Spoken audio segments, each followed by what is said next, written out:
Morning,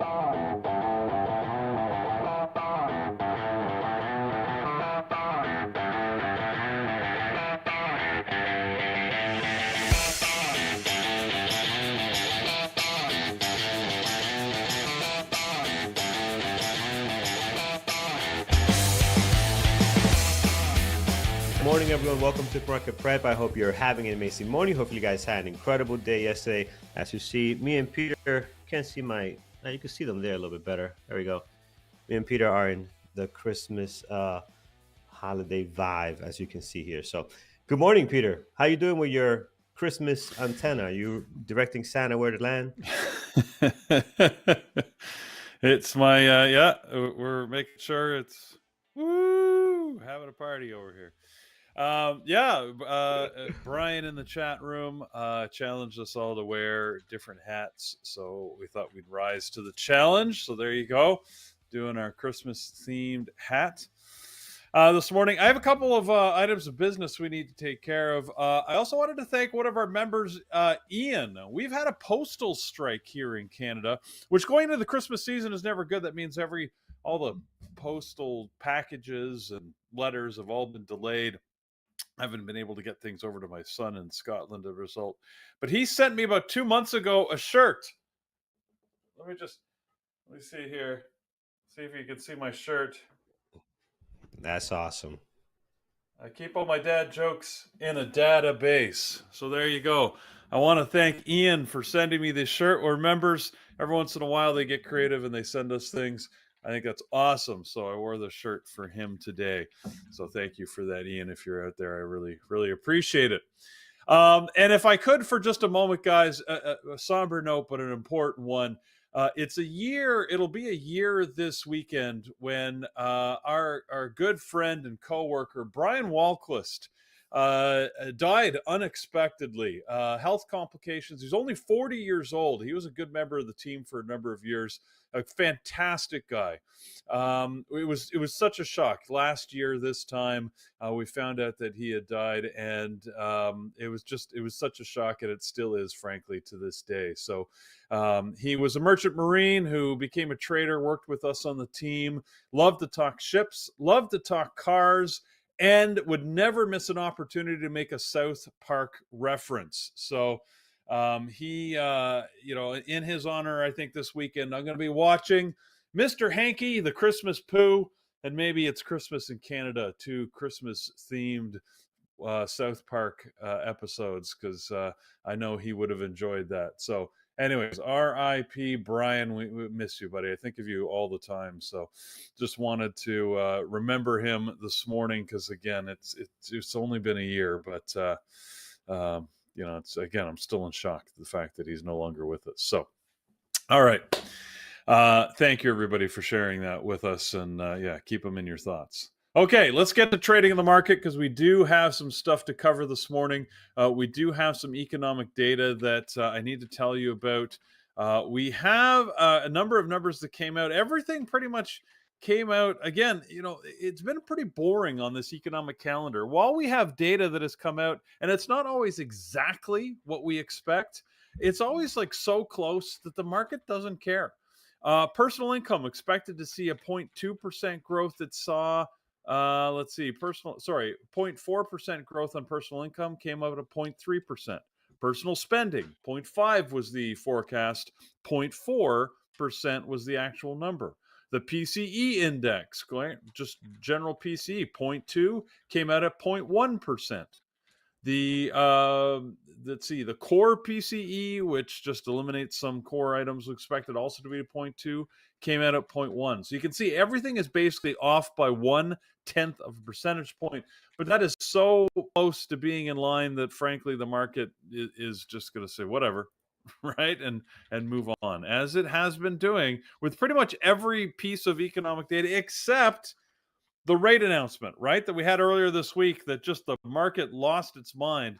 And it wasn't, again, even that came out exactly as expected. It was really more the forward-looking comments from Powell that had the market like having like a crazy fit. So Anyways, the only thing we have to look forward to after the data that just came out is the consumer sentiment that's coming out at 10 a.m. Guys, I expect more of the same, right? The reality is consumer sentiment doesn't normally have a big market impact. I don't think today is going to be any different. So, probably it's going to be pretty quiet. We have a couple of earnings that might bring us some interest.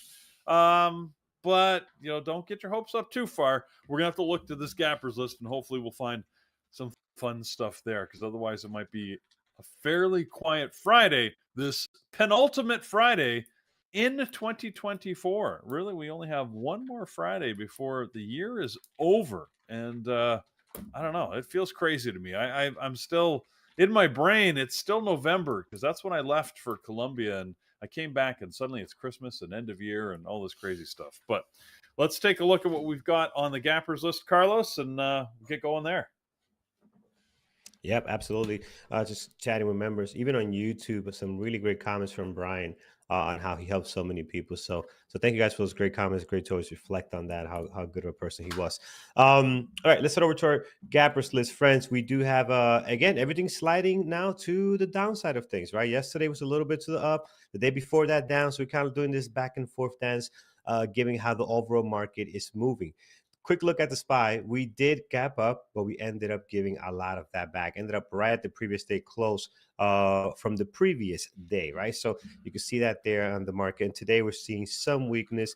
Again, the big talks in government shutdowns are probably not helping the situation. Usually doesn't impact it as much, but there could be a lot of that happening now, right? You got the rates.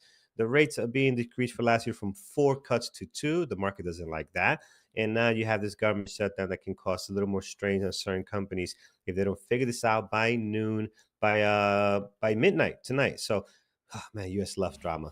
They'll see how they take care of that. But here it is. So now things are sliding to the downside of things. Let's take a look at the gap up first. Just 3 on here. HUMA. So HUMA is on the deck this morning, up 63%, 13 million shares traded. And as you can see here, this is a 4 million shares flow. So a little bit on the higher side, lower price, but a very nice flow size that we have here this morning. Peter, high flying today. Anything good happening with HUMA this morning? Well, this is a biotech company that did have an announcement this morning that they got FDA approval for Simvest, which, of course, as everybody knows, is an acellular tissue engineered vessel tyod. Tyod? Tyod. What a weird word, tyod. Anyways, which is for the treatment of extremity vascular trauma. So, good news for them.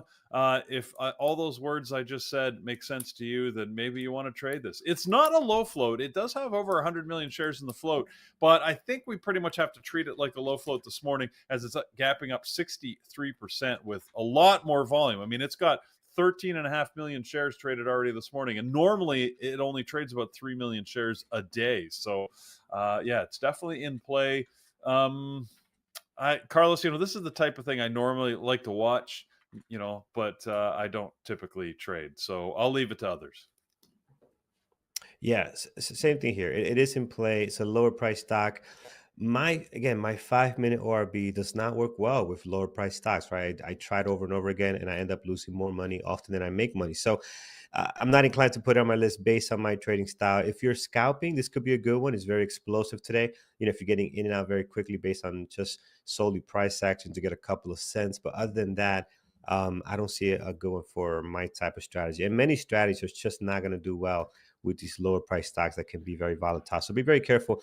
VKTX, man, this is a blast from the past, my friends. I used to trade this back in 2018. It was very, very active. I remember the ticker since then. It's like you remember your first loves, right? When you first started trading, Peter, you remember a lot of your first tickers that you did your first trading on. This is one of them. AMD was one of them at that time. MU was definitely one of them. And I still remember my first IPO that I traded. It was Dropbox. What a disaster. DBX, I mean, it was just brutal. Never traded after that. It was a big hype, and it went nowhere. It was a horrible stock. And even now, it's a horrible stock to trade. It just doesn't trade very well. But VKTX was one of these tickers we used to trade quite a bit. We got some noise coming up this morning, up 10%, 1.1 million shares traded. So we do like that. I do like the pre-market action. Looks very good this morning. 108 million shares flow. Peter, any news driving VKTX northeast this morning? Yeah, this seems to be a little bit of a reverse sympathy play. I'm not sure. So earlier this week, Viking Therapeutics, you can see they had a big gap down. They did actually hit our radar, Carlos. I don't remember mentioning them, but they did have a gap down when the news came out on Wednesday that the deal that everybody was expecting between them and Merck was called off as Merck decided they were going to date other people. They inked a deal actually for $2 billion with Hansoh Pharma to leverage their weight loss drug, because everybody wants a weight loss drug these days, right? So, anyway, so Viking Therapeutics is out. This other company here, Hansoh Pharma, was in, and that caused them to drop. They're getting a bounce today, though, because there's some different news from another competitor when Novo Nordisk, one of the big players in this space, had announced that one of their experimental drugs, something called CargiSema, missed their expectations in a late-stage trial. So it's one of those where Viking still doesn't really have any good news, but the fact that their competitors are failing means that their obesity drug is I guess in a better state for success. I mean, not really, but that's the perception. So they're jumping up, and a couple of other stocks like Amgen, AMGN, which is another sort of, for me, a blast from the past. It's also up about 5% this morning. They're getting a little bit of a boost just because of a failure of one of their competitors. So it looks like there's some movement in this space, Carlos. I've avoided this space the whole time. Every time I think it's going to trade well, like this is another one of those pseudo sort of, meme areas, right? The obesity drugs, but none of them have actually like solved obesity, right? Like there has not really been a pill yet that will solve it. I mean, the closest we got was the thing that kicked this all off with the Ozempic, which still in high demand, still, doing its thing, I guess. But, now, of course, we're seeing all the downsides. Shock, right? I mean, I'm shocked. Yes. There's a downside to the magic drug that's going to cure obesity, right? You don't enjoy eating anymore. You can't drink alcohol. You have to take it for the rest of your entire life, or basically your body explodes as soon as you stop taking it. Yeah, you know what? I'll risk just being there's fat. no shortcuts. There's no shortcuts. Like every time. There's no shortcuts. How many times do we have to learn the get same to the lesson? gym? Anyways. Yeah. Unless you have a medical situation, right? Let's be fair. Unless you have a medical situation, you can't work out, and that's not a thing. The only way is through the gym, man, through hard work. I know a couple of friends, female friends, that are doing it for just to lose weight, not just because of any health reason. And the big one for ladies, at least, is the hair. The hair is starting to fall out. That's the side effect after using it for a long period of time. Oh, I didn't even know that. What? Hair falls out. Oh, man, it gets ugly. It gets well, yeah. So you can just wear a hat. You gotta be careful. Oh, you can just wear a hat, I guess. But no, man, ladies love their hair. That's not gonna ride well. So it's gotta be careful. Look, be careful. I mean, no shortcuts. The simplest solution is the one none of us want to do, right? As one fitness guru likes to say, just stop putting all the stuff in your pie hole, right? Don't put all the bad stuff in your pie hole and you'll be doing so much better. But I mean, that's the last solution any of us want to try, because we like to eat stuff. So anyways, I know. I mean, I got the same problem, right? Where I'm like, you know what? I know I need to change my eating habits, but eating is so much fun. Anyways, it is a lot of fun, man. Moving on. So Viking is sort of getting a sympathy jump this morning because their competitors have failed. If you want to trade it, by all means. Me, you know what? Once again, I'll probably leave this to others. I might put it on my list if we don't find other interesting stuff just out of, like accident watchers, but I'm not planning to trade it. Yeah. I like the pre-market. Got a lot of great history on this one. Is it going to trade well today? Who knows? I'll put it on the risky, not the risky part. I'll put it in the secondary. It just be more nostalgic more than anything, but I'll put it in a secondary. But again, I'm with you, Peter. I don't know how well that's going to trade. Everything looks good on it. The volume, the gap up, pre-market. We'll have to see that the market open, how this thing moves here. All right, last one on the gap up is LLY, and this is Eli Lilly. They are up 7.8. 567,000 shares traded. This is another ticker. It reminds me a little bit like Lululemon. These stocks I'm just not good at. I'm not good at trading these. I had LLY in my watch list plenty of times in the past. I don't like the volume they get. I don't like the price action, and I don't like the spread. So there's nothing here for me personally to look at. They are in play today, Peter. They're up 7.8. They won't be on my list, but anything exciting happening with them?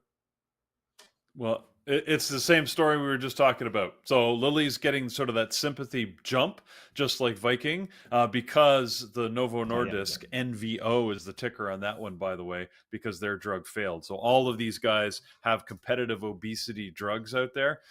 So while Novo NVO is down 20%, we'll probably see that on the gap down here momentarily. Actually, yes, we will. It's right at the top of the list. Yeah. Lilly, Eli Lilly, Viking Therapeutics, Amgen, all getting a bump as a result. So again, no news on any of those guys. It's just because their competitor failed that they're sort of feeling the benefit on the other side. Yep, absolutely. That covers our gap up, guys. There's nothing else on here this morning. Peter, anything you want to cover as far as gapping up that might not be on this list?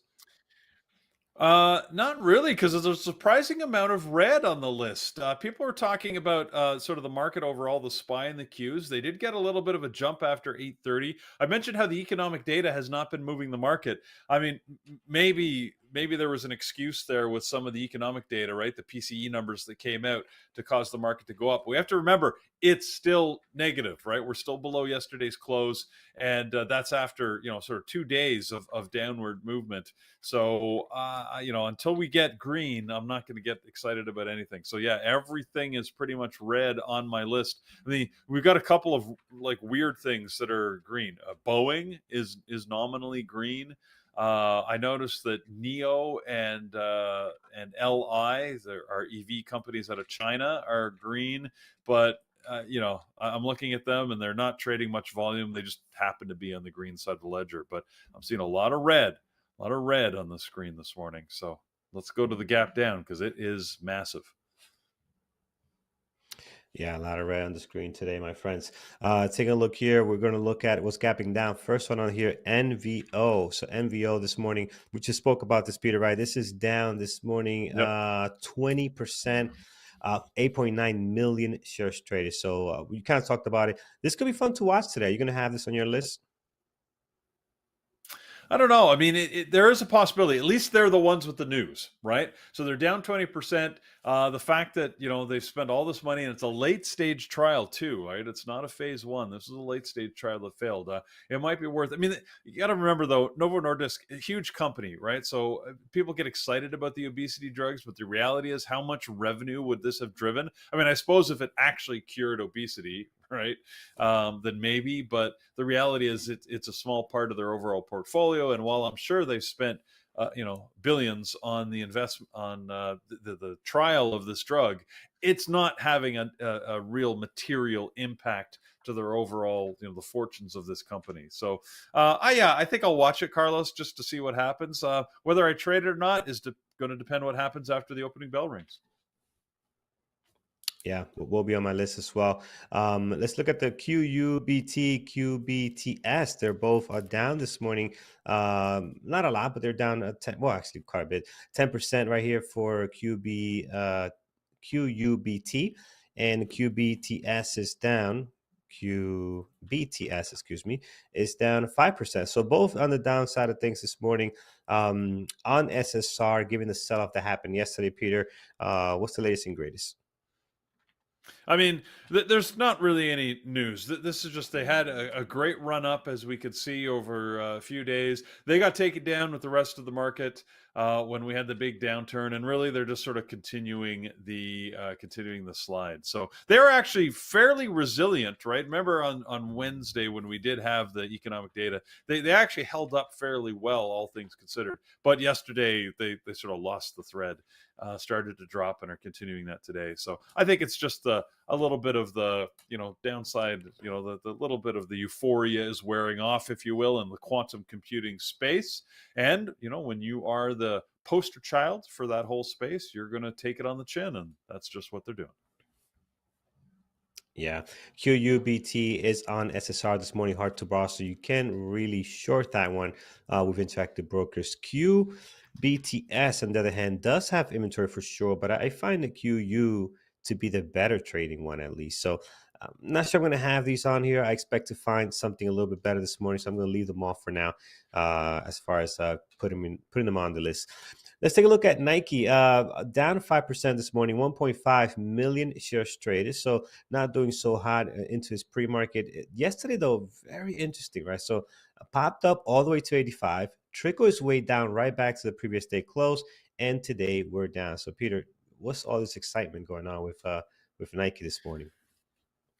Well, they were one of the two companies I was looking at that had earnings after the close yesterday. So they had popped up because they have a new CEO that was in place. First time this CEO is able to announce quarterly earnings, and they were positive. They beat their numbers, definitely had better than expected results in the quarter. That being said, their forward-looking guidance was I can't even say it was low. Analysts had a big range of opinion as to where Nike guidance should be.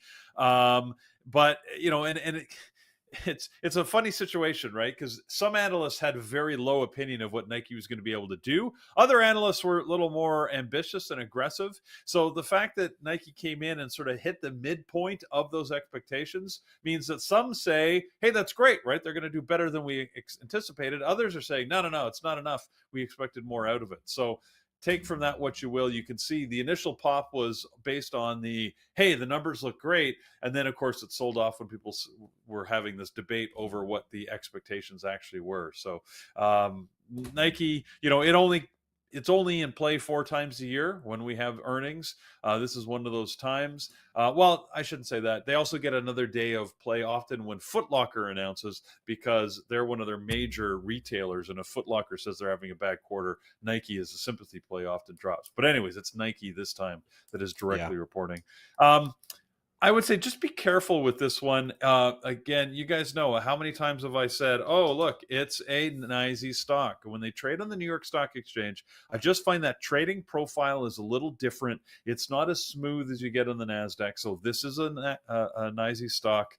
Nike especially, I find, it'll be doing something, and then you can see when the market maker decides to start trading a couple of really big positions, because this thing can go in a radically different direction, just seemingly out of nowhere, right? No technical signal at all. You just see the volume and you see the thing start to move, and it might be in the direction of the existing trend, or it might be completely against it. So Nike's one that I've been burnt a couple of times on it, so I'm extremely cautious. Will I watch it today? Probably. I can't help it. I mean, it did have earnings, but very unlikely I'm going to trade it. Yeah, I'm going to be watching it as well, and I'm standing with you there as well as far as how I feel about this ticker. And a lot of these retail tickers, Nike, Foot Locker, Macy's, they all have that same kind of style of trading that's very difficult. It's very weird. All right, let's take a look here, friends. We do have some other ones on here. Let's take a look at SERV. It's the next one on deck. This looks horrible to me. I don't like it personally. It's down 3.4, up from the pre-market highs right now of 558,000. Yeah, I'm gonna roll the truck on this one. Has had a couple of really nice days. Extra volume, as you can see here, more than what they usually get compared to what they do in November. So obviously something happening here on SERV Robotics. But I'm not a fan, man. I'd rather look at something else this morning. Peter, anything you like about this one? Not really. Like you said, it's one that's, I'm always cautious on. I feel like I'm being negative on everything today. But I mean, they had a new appointment to their board of directors. Other than that, nothing. No great news on it. So yeah, I'll pass. Yeah, we'll pass on this one. Let's head down to DJT. Let's see what this is up to. So DJT here up down 3.6, 708,000 shares trade. They had their big fun in November. You can see that there of really nice moves. And then since then, volume has died down, right? Did they join or open up their own crypto? What did they do, Peter? I forgot what they did, but it is something with the crypto stuff, right? They're getting into that world, and I can see how that can make them money. I don't see people running to Truth Social to sign up. I don't think that's happening. But that can be a way for them to make money, right? It's still out there. Yeah, they did announce that they were launching their own crypto coin. I can't remember what it was called. It was called something. Anyways, whatever. It doesn't matter. They did announce their own crypto coin. Look, I mean, this DJT organization has been jumping on all of the trends, trying everything, throwing it at the wall, seeing what sticks. If they can sell you a product, they're not shy to try and do so. The company was fun to trade. I mean, you can see sort of back in the beginning of November. I mean, this was election time, right? When it was fun to trade. But look what's happened ever since sort of the election results, right? It's been very, very shallow in terms of the price action and the volume. So surprised it made our list today, but yeah, I don't think it's really going to be in play. Maybe when we get around to January, we might have a little more interest, right, as we get to all of the more political signing in ceremonies, and when President-elect Trump actually takes office, DJT may get some some more movement, but for the moment it feels pretty quiet. Yeah, it sure does. So we'll leave that one alone. Let's take a look at what we have here. Two more, OKLO and SMR. So if we look at OKLO, this has been obviously very active over the last couple of days, especially 2 trading days ago. Yesterday, man, look at the swings yesterday, right?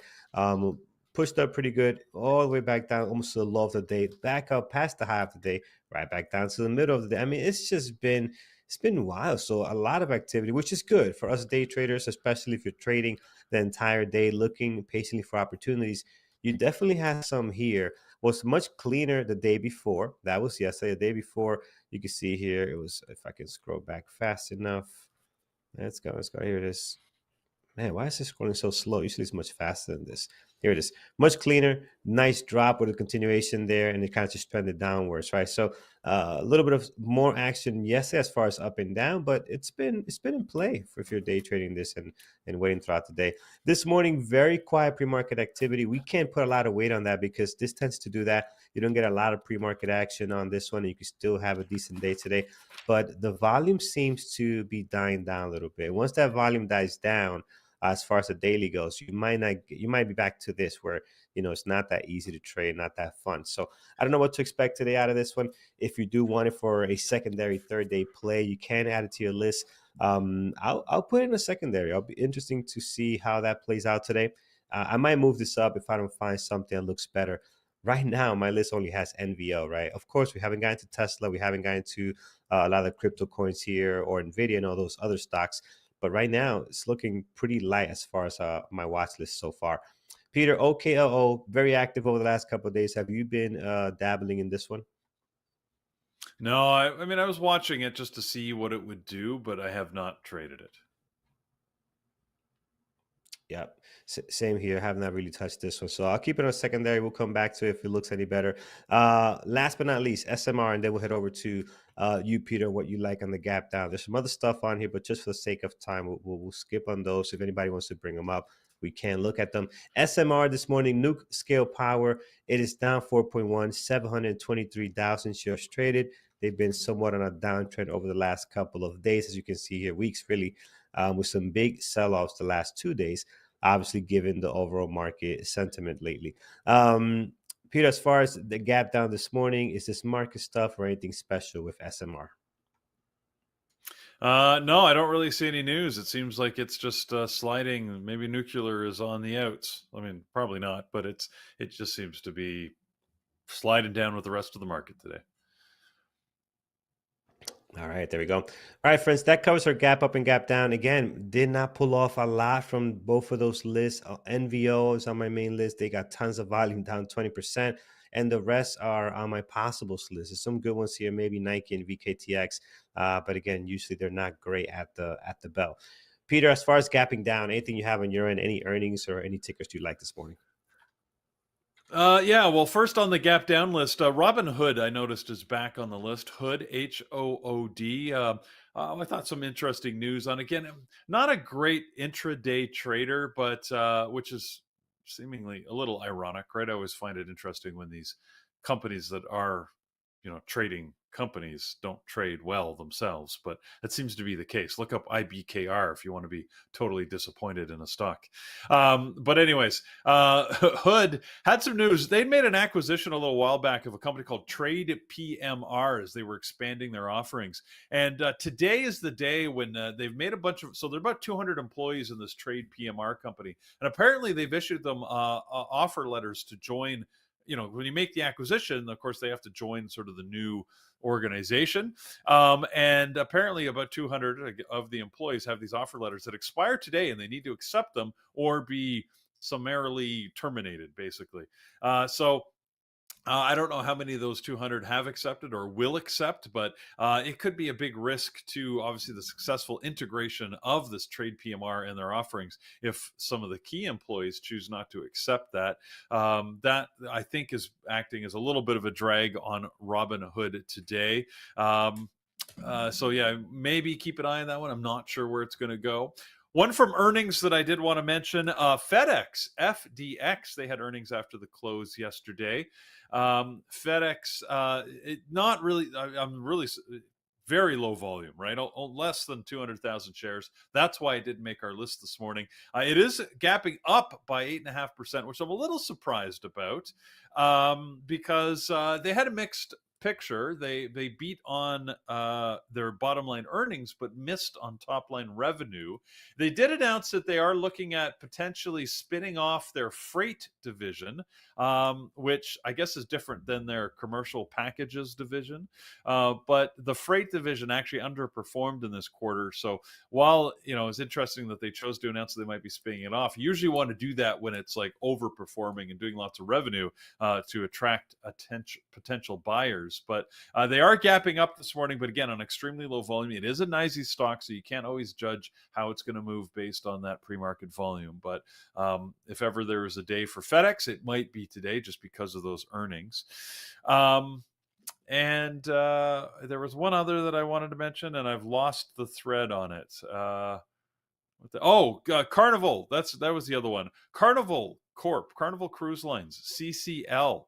They're one of the weird ones. They have earnings at 9:15. They like to announce their earnings just before the market opens. So CCL, have earnings upcoming in about 12, 13 minutes here. So far, pre-market, they're not doing much. They've got about 500,000 shares traded. They're down a little over 0.5%. So, but you would expect that, being that earnings haven't yet come out. So, might be worth keeping an eye on. They can move on earnings. Depending which way it goes, will dictate probably which direction the stock is going to move. I don't have any expectations as to whether they're going to beat or miss their numbers. The cruise lines have been doing good in previous quarters. They have announced, an increase in ridership, floatership, anyways, people on their boats, and that they've been able to increase prices as well. So that's been good news. So it's reasonable to expect that maybe Carnival will have a good quarter, but we'll have to wait and see when the news comes out in a couple of minutes. So there you go, CCL, one maybe to look forward to. From the other side, like I mentioned, pretty much everything else is down. Magnificent Seven, all down. Semiconductors, down. EV sector, for the most part, down. Tesla, our big buddy, that bounced yesterday. By the way, funny anecdote yesterday, we were watching Tesla, of course, throughout the afternoon. If you go back and look at the detailed chart from yesterday, look at where Tesla bounced. Again, if you don't believe that the apes are in control, all you have to do is look at Tesla. Somehow you moved on to PLTR there. But anyways, look at where Tesla bounced from a low of day yesterday. What's the number? 420. Why 420? 420, man. It's been an ongoing joke with Tesla for how many years now? Like ever since Elon went on to, was it the Howard Stern show? And he smoked his doobie and had Jim Rogan. Was it Rogan or whoever it was? Joe Rogan. Anyways, yeah, Joe Rogan. Sorry, there. Yeah. Anyways, ever since he went to there and smoked up, 420 has been a magic number for Tesla. And yesterday, there you go. There's the scene, the famous scene. I didn't know what the show was, but I remember that. Anyways, his brother Jim. Yeah. Anyways, it's been using 420 as a level of support ever since. And I got to give Jared some credit. Without fear, Jared jumped in, took a trade, and he got like a $12 move off of that 420 bounce. So he got a little bump on that thing and got a great move. It sort of just went and it kept going. So there you go. Tesla, never count out the fanboys out there, the fan traders, and the apes. They will forever be playing with Tesla. So anyways, Tesla, down this morning, but definitely in play. Exactly, Domina. Yeah, there you go. I did intend that. So there you go. Tesla will be on my list, guys. It's on here. It's becoming a little bit harder to trade. You got to be careful with your share sizing. I mean, I took a trade on this 2 days ago, and it moved like $5. Obviously, I partial. I didn't get the whole $5 move. Paris was in this trade as well. He got a lot more than I did. He got like a $9 move. He's insane. But you just got to be careful with the number of shares. Like, you cannot take a boatload on this thing because it's not moving like it was before, where you get $2-3. No, now you can get $5-9, right? But you can also get that in the opposite direction of your trade. So you just got to give it a lot of room, take less shares, just be very mindful. It's all about risk management, right? We can't stress this enough. It's really all about risk management. So be very careful there. All right, friends, that covers our list here. Tesla's on deck this morning. Let's take a see what you guys like this morning. I'm going to start in our chat. So looking at our BBT members chat right now, see what we got going on. Nvidia, I see that being thrown around quite a bit, so we'll look at that one. Nvidia this morning, where is it? Right here. So Nvidia, yeah, look, Nvidia bouncing back from the lows, but that is a nice, great comeback on Nvidia this morning. So really like what's happening there. I'm gonna add that one to my list. That looks very good. Anything happening on Nvidia, Peter, or this is just like, if I look at AMD? Oh, AMD's bouncing back too. Overall market's pushing higher here as well, so that could be part of it. Could just be overall market stuff, but it looks good, man. 10 million almost to the previous day close when it comes to Nvidia this morning. So gonna have that there. Someone mentioned BA. We did talk about BA earlier. I mean, not a whole lot going on right now in the pre-market, but it's a ticker. You have to wait for the market open anyways to see what's going on. So their daily has been awesome over the last couple of days, man. Their low is 136. They're up 177 this morning. Could be interesting for a possible breakout. I'll put it on a secondary list.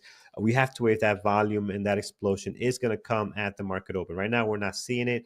But again, pre-market action, especially with Nike's tickers, are usually like this unless there's any major news. VKTX, I do have on my secondary. I might move this up depending how this list continues.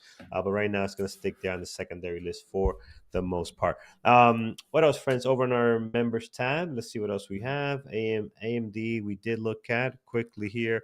Yeah, between AMD and Nvidia, they're both moving pretty similar. I do like Nvidia a little bit better with the volume. AMD is not bad at all. But man, AMD's trend, it's just, I know everything was selling off the last 2 days, but their trend, Peter, is just like highway to hell, man. They don't find a level here. They've been hurting. 118. They've definitely been hurting. What's the deal though? Brent threw out the garbage truck. I don't think they're hurting that much. I'm throwing shade. But yeah, you're throwing shade. I mean, let's not get out of hand. It's definitely been a rough go. It's been a rough go for them. I honestly think AMD. It feels like it's just sort of a letdown of expectations. Like, they haven't really had any bad news, but Nvidia set these expectations so high, and then we get Broadcom that pops up, and interim we get MU with their quarterly earnings, and I think it's just because AMD's been so silent, they just keep sliding. So maybe it's the old axiom: you got nothing good to say nothing at all. They've just been quiet, which people are interpreting as bad news, even though they've really just had no. And it hasn't been good to trade. This has been the first time in 5 years that I don't think I have not traded AMD in, I can't tell you how long. It's been at least a month now. Now, admittedly, two weeks of that month I've been out traveling, but I've been trading Nvidia regularly, but I have not traded AMD in quite a while. You trade MU. How about that? Yeah. Yesterday I was one and done on MU. So Yeah, maybe that's it. Maybe it's my fault, Jason. You could be right. I've abandoned it, so AMD's just been on the slide. I mean, chicken and egg though. AMD, go on, give me the goods, and I'm all in. I'll be happily come back, but you got to show me you're serious. So Yeah, no, it's been struggling big time here on this long term look, for at least for the most part. All right, so Nvidia's going to be on deck. AMD again, not a bad one for day trading, but I think Nvidia is just going to be that much better as far as movement. So that's what I'm going to go with. All right, let's look at Amazon from our members list, and we'll take a quick look over on YouTube what you guys like this morning, and we'll go head over to our community events and announcements. Amazon this morning. It is down 1.5, huge slide. Obviously, 2 days ago, everything else gapped up yesterday, but very interesting morning, right? So, gapped up yesterday, sold off, but now we're gapping down right below 2 days ago's low. So, love the volume at 1 million here, down 1.5. You know what? Amazon's daily looks good, man. Yeah, I'm gonna add Amazon. Usually, they won't be on the list, but they look good today. I like the volume I'm seeing pre-market. I mean, everything has great volume, guys. Look at Nvidia, look at Tesla, look at NVO, look at even Apple with 700,000. It's not bad. Apple's a little bit I won't say messy, but it's just kind of stuck in between this area of support, which is nice, right? You got a great support here that's holding. Notice though, actually, notice that this after some of the sell-off we've been seeing over the last couple of days, Apple is maintaining this 247-ish level. So that could be interesting. If we see some strength, it might have less resistance to get to that 254. I don't know. But that could be interesting. I like that. Whoever mentioned that, thank you. I like Apple. I'm going to put it on here. Let's see where it goes. All right, let's pick up a few from our YouTube chat. You're giving us MSTR. Let's take a look. MSTR this morning, couple of days here in this sliding red.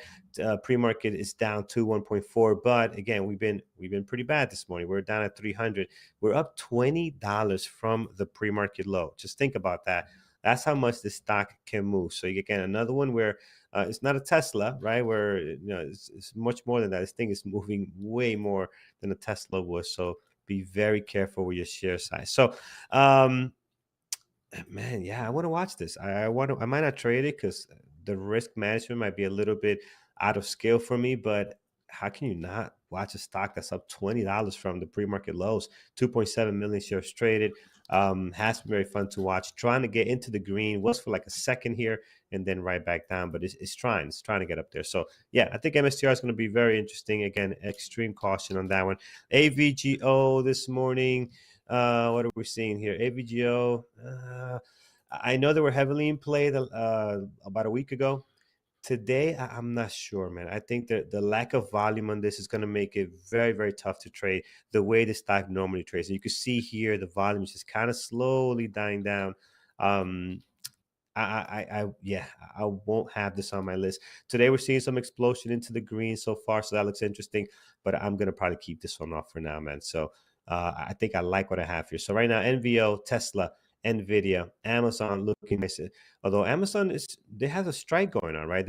Some of their team drivers or whatever they call are on a strike. I'm not sure if that's been resolved. Perfect timing to do it, right, for the holidays. Messing with people's packages and ideas here. But yeah, so that could be hurting them if they don't figure that out. Apple and then MSTR this morning. So there it is. Let's take a look at what's happening, Peter, in our community events. all right, well, we got to look forward to next week. It's going to be a little bit of a light week next week because, of course, we do have the Christmas holiday. I can't believe we are just a week away from Christmas. So starting on Monday, we will have our onboarding class. That'll be happening as per schedule. Both of them, in fact. Brendan will be talking to you about DAS Trader Pro and how you can take advantage of that platform, configure it, make use of it, find all of the tricks and little tips to make it more functional. It's a great platform, but sometimes it can be difficult to navigate. So at noon in the onboarding room, he will help you with the setup and configuration of it. Then at 8 o'clock, we have Carlos doing his regular onboarding session. It's good for new members or anybody that just wants a refresher on how you can get most advantage out of your membership, or you just want some tips on how to sort of trading strategy. He can talk about that too. So join him for the onboarding class Monday at 8 p.m. Now, Tuesday, this is when we start to get into the holiday season, right? So Tuesday is Christmas Eve. We will not be having a webinar Tuesday. For the next 2 Tuesdays, in fact, we're going to be taking a break over the Christmas holiday period. So we got 2 weeks, no webinars. All right. So nothing there. And Wednesday, same deal, right? Tuesday and Wednesday, those webinars will be taking time off. Now, we will be coming back in January, of course, with webinars for you. You can see we've already got Dr. Reed scheduled for January the 8th, but that means that, January 1st, of course, and Christmas Day, no, we're for our own mental health. We are going to take a holiday break, and you should too. So hopefully you will take a break and take it easy. So we basically have no webinars next week other than the onboarding sessions that we've got happening on Monday. Okay, so the Thursday sessions as well, those are also going to be canceled for next week. Those just because, again, Thursday is, what is Thursday? It's like the 27th, 28th, 26th. I don't know what day it is. Boxing Day. Whatever day that is. Boxing Day. Yeah. Well, I think in the US that they don't do Boxing Day, do they? Anyways, we do Boxing Day in Canada. So No. anyways, We it'll don't be do Boxing Day. Yeah. But anyways, it's yeah, it's an old British hangover. That's, I guess, why we have Boxing Day. So we're taking a break, and well deserved for an entire team. They're going to spend time with their families. I hope everybody can appreciate that, and you should do the same. If you do want to consider joining us, though, to get ready for the next year, we'll be back in full force come January. Consider joining us at bearbulltraders.com. You can see we've got our membership options there. You can look at joining, look them up, see what's best for you. Also, it's starting in January, we will have the next edition of our boot camp. So January 2025, the first week of January, we have our Peak Capital boot camp starting. That boot camp is a great way to accelerate your trading journey. If you want more information, go to peakcapitaltrading.com and you can find information about the boot camp. You hopefully saw the ad with the cool music, the funky tunes. Anyways, that we had at the beginning of the show, entice you maybe to go to Peak Capital Trading and find out more. If you've got questions, you can always email me or Carlos or Mike, or we're all here. We're all happy to help you out and let you know what is going on. So there you go. BearableTraders.com, peakcapitaltrading.com, 2 great resources for you to go and check out. Don't forget, speaking of resources, Trading Terminal, that's another great place to go. Mike did a webinar, free webinar last night on Trading Terminal, and hopefully you're able to join him there. If not, check it out. That was part of the Academy, which is a series of courses that we have and learning opportunities, some paid, some free, but check it out. We got 50% off all of those courses going on right now. So, but everything else on the site is free. So it's got news, it's got current events, it's got a calendar of activities. So it's all happening. Things like you can learn about current earnings, like CCL, for example, right? Whose earnings just came out, and looks like they had some positive news because CCL is popping right now. Let me check out the news here on Trading Terminal. And looks like they whoa,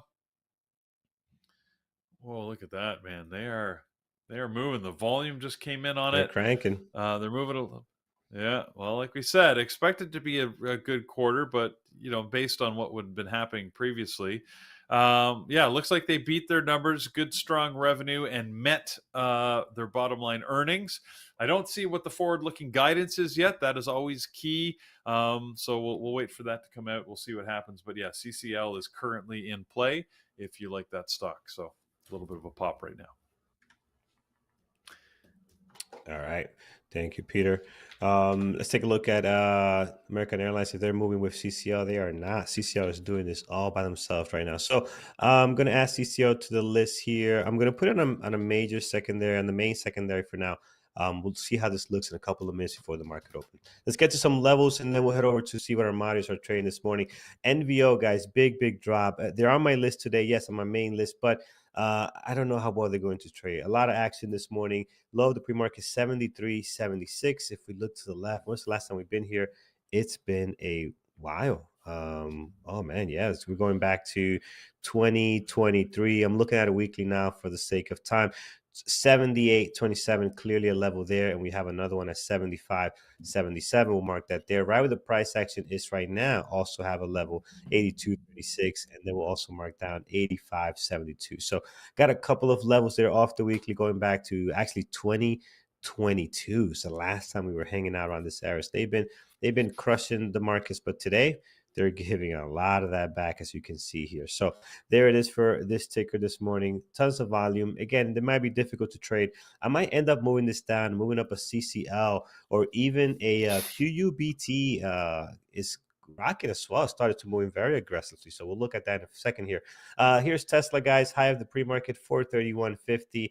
The low of the pre-market over at 410.21. So we'll slam two levels there. Towards the top, you got plenty of levels. We don't need to add anything else. Highs and lows for the last two trading days. If we look towards the bottom, we got a couple of really nice levels, 402, and then we also have 389.96. So again, Tesla, careful on this one, guys. You could take a lower size shares and still make really good profits on it. Nvidia, towards the top, highs and lows of the last two trading days, are high of the pre-market, slamming right into the previous day close at 130.72, 68 around there. And then towards the bottom, low of the pre-market, 126.37, will slam a level there. Let's get to the left and see where we can find a level or two just below the previous day, the low of the pre-market, in case we do head lower. Again, right now showing a lot of strength, still in the red, but showing a lot of strength in the pre-market, bouncing from 126.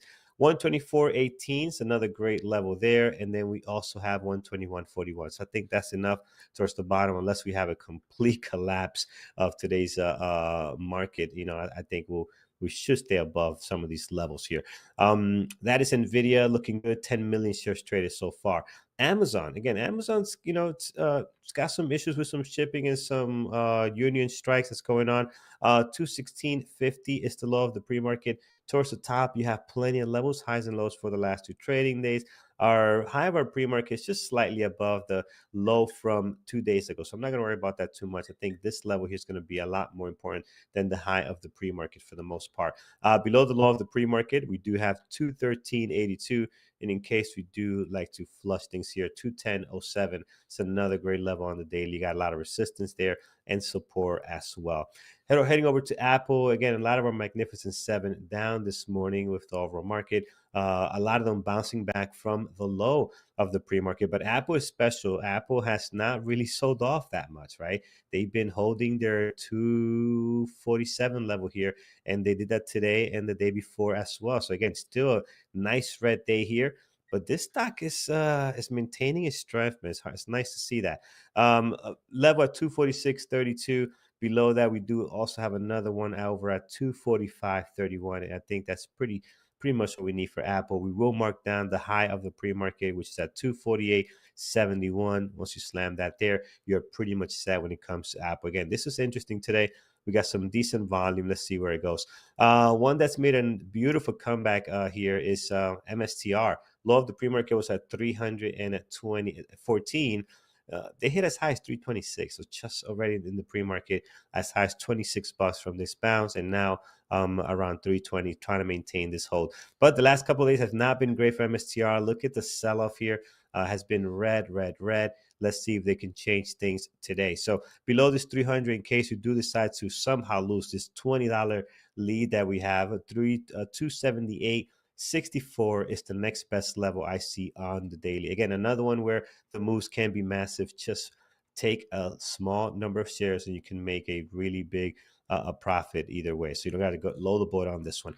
All right, that's our list for today, friends. Again, pretty active, a lot of volume, all in the red. Everything in my main list is red this morning. So some of them very close to the green line, but so far a lot of red on the screen. Peter, show us what our team is watching this morning. All right, let's take a look at what our moderators are watching in turn, because they've got they're getting themselves ready for the open, as should you. Thor's leading off the list with Apple, AMD, AVGO, Meta, Mike is going to be watching just Tesla and Apple. Avi is watching the Magnificent Seven, and he's added AMD to the list. Pierre is going to be watching Tesla, Apple, AVGO, and Mara. Phil is going to be looking at Nvidia, NVO, Apple, Nike, and the SPY. Brian is going to be watching Tesla, Nvidia, NVO, Apple, and the QUBT, as he likes to call it. Let's see. Lenny is going to be watching Nvidia, MU, Nike, and Tesla. I mark this day, everybody, for the first time in 3 years, I have taken AMD off my list, and I'm going to be watching Nvidia, Tesla, and Apple. I'm also going to be watching CCL, FedEx, Nike, and Novo Nordisk. See what it does. I've got one IPO and one SPAC to let you know about if and when they open, so I'll let you know as that.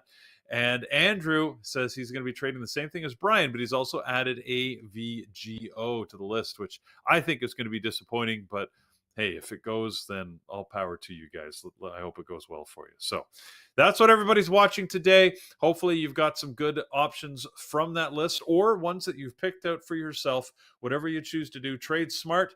We want to see you guys going into the weekend with a strong result, at least win or lose.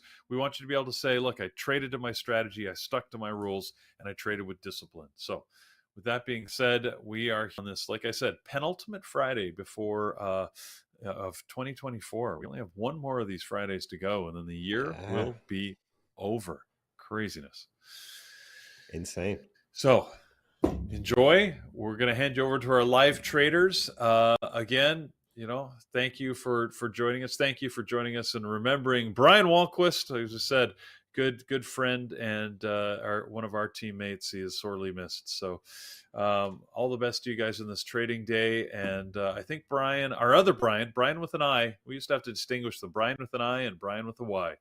Brian with an I is still here. He's got to turn on the red light, get the room fired up and ready to go. Got to see if he's raised, to his own challenge. He challenged us to have different hats every day. I wonder if he's got a different hat.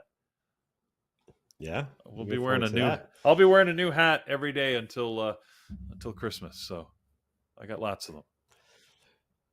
Friends over on YouTube, just checking our chat here. We are, how many likes we have? 138. So if you could help us get a little bit higher, really appreciate it. Slam that thumbs up. It does help us out a ton, and it means a lot to us. So if you could do that, that would be awesome. So thank you guys on YouTube. Really appreciate it. As Brian and Andrew get ready to rock and roll here this morning. Peter, so Boxing Day is optional for certain provinces in Canada. So it's not like a federal holiday. I was looking into it, like what is Boxing Day about? So I was reading a little bit. She was doing announcements.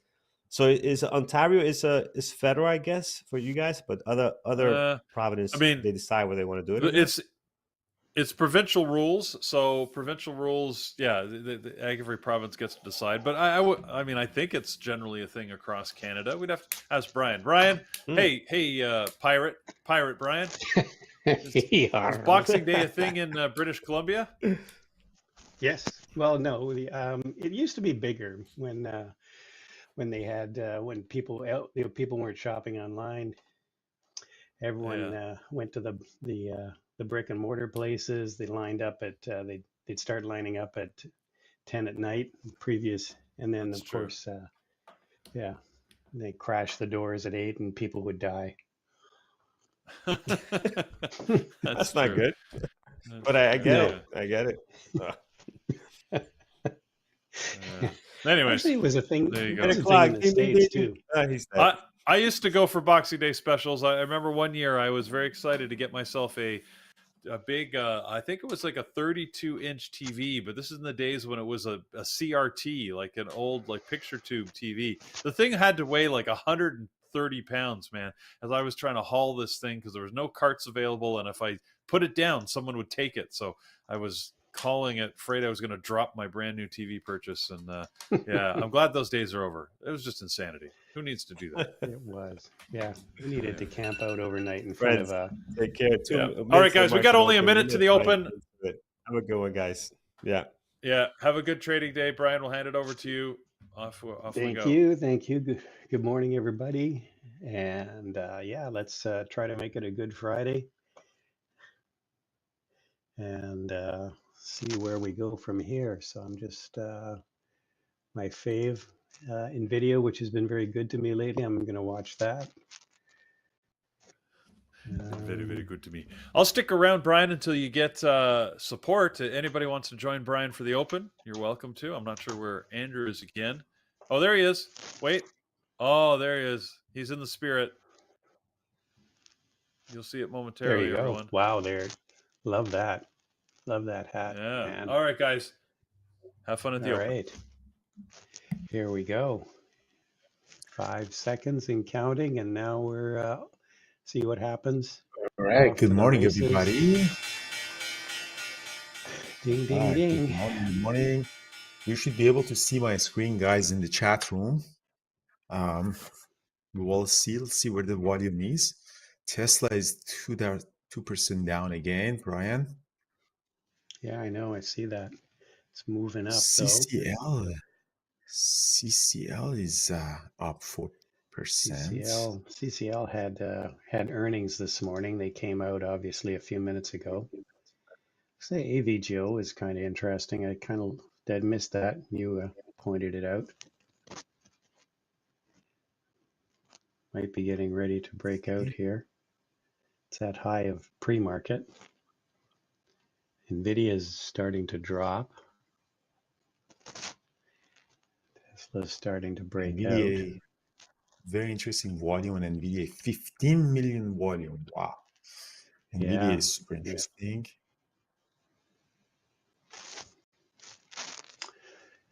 I'm going to get a short on NVIDIA 129.30. I'm going to get a short on NVIDIA 129.30. Let's see if it can actually go down a little bit.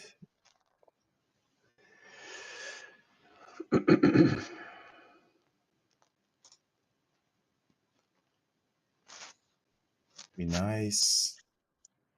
Yeah.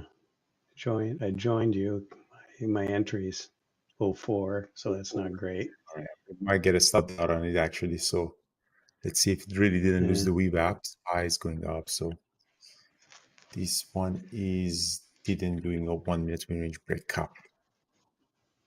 So hands on the 3 year to get us a Tesla is also setting off. Tesla potential short for 1 minute win range breakdown. All right. So let's see.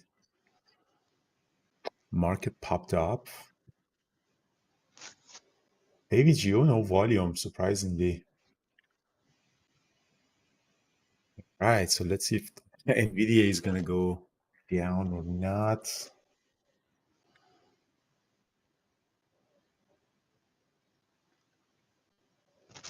Oh, perfect. Perfect. NVIDIA. Let's see if we can go further down or not. Anyone in NVIDIA with me and Brian? Careful, if it doesn't lose the VWAP, it might squeeze back up. Surprisingly, AVGO has no volume. Ah, perfect. Nice NVIDIA. Let's see a little bit more. See if we can drop a little bit more here. There's some more orders to the downside. I'm concerned that there's about the orders to the upside here, though. Maybe on the market is kind of holding. So potential NVIDIA 1 minute range breakdown kind of did. Maybe I should stop partialing. Potentially 128.27. That level would be nice. See what CCL is. Yeah, CCL no volume. AVG is also no volume. So I'm partialing some NVIDIA here, down here. Yeah, I just got I got a really good fill, 128.56. Nice. Nice. 128.50 is big beat down there, so that's bearish. Yeah. Oh, pop back up. Also, it looks like it's losing it. Tesla. ECL is. What happened to the volume? Oh, there is some. It seems like there's some issues with my gas switch code server.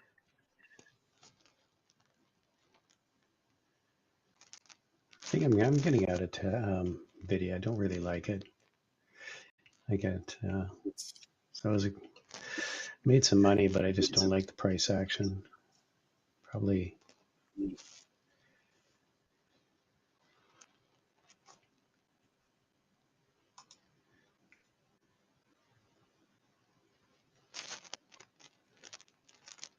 I would do the same, Brian.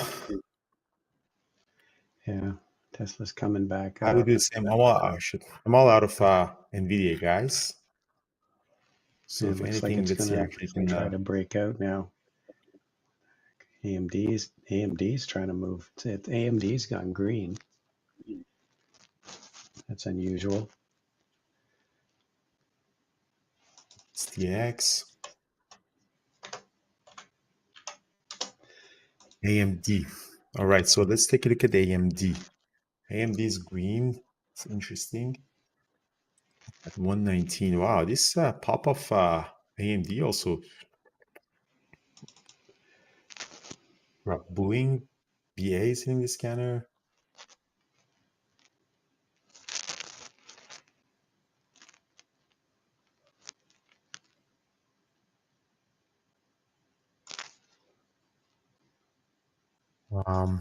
Tesla, yeah, Tesla long. I don't know. I'm not really a big fan of Tesla long right now. It just dropped really bad at the open. Market is also not doing anything. This 420 calls Tesla. Maybe broadband is coming back up, but Broadcom. Nothing. Seems like everything's kind of. Yeah, it might be just one of those days where things don't really move around much. MSTR, Bitcoin. What's Bitcoin situation here? Bitcoin 95,000. I'm long.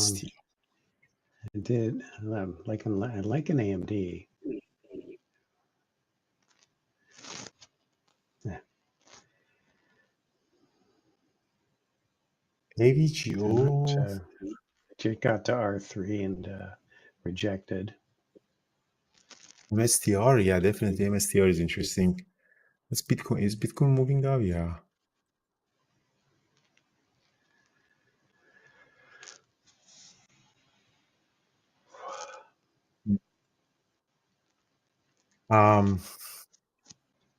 AVGO has no volume, no order flow. That's actually super exciting. Let me take this one out. MDAU just rejected.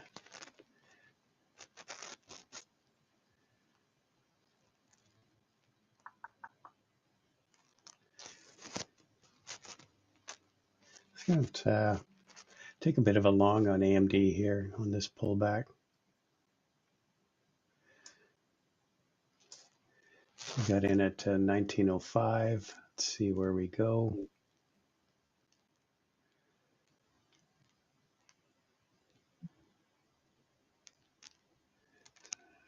Awful lot of orders there. It's pretty plugged up. Sorry, guys. AVGO long. I'm going to take a small long on AVGO. Even though the volume in AVGO, surprisingly, there's no volume on it. Tesla really came back up. Yeah. Buy looks like it wants to go back up. Gary L. Gary is a really nice trader. I like that. Gary, you're a really good trader. AVGO. Let's go. It's the AVGO can go for the break of high today. I'm actually surprised that there's no volume on AVGO. Or there's something wrong with my desk that I don't see any volume. I add a little bit more on AVGO here. Tesla's coming back up. Yes, Ahmed, you're right. Yeah.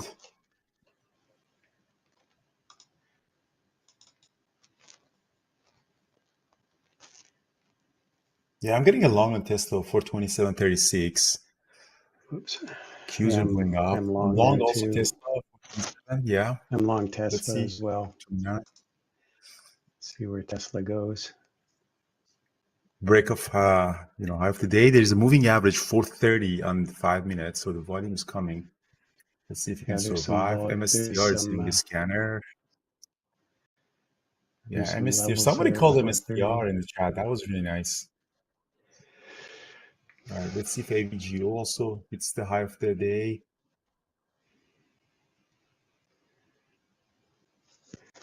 I'm still short some 260 calls on AVGO, so they look pretty safe, and I expire today.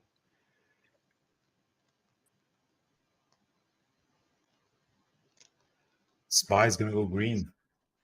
AVGO up, guys. Come on, Tesla. Let's do it. Let's do this. Let's do this. Tesla, you can do it. Wow, Qs really. SPY went green. Nice. All right. Nice. Let's see if adding a little bit more on Tesla here. I want to see if AVGO can go up to R4.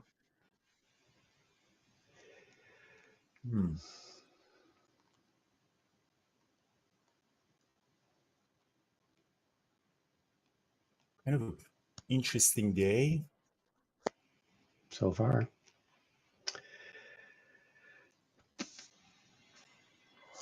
Oh, come on. Tesla. It's not what we want.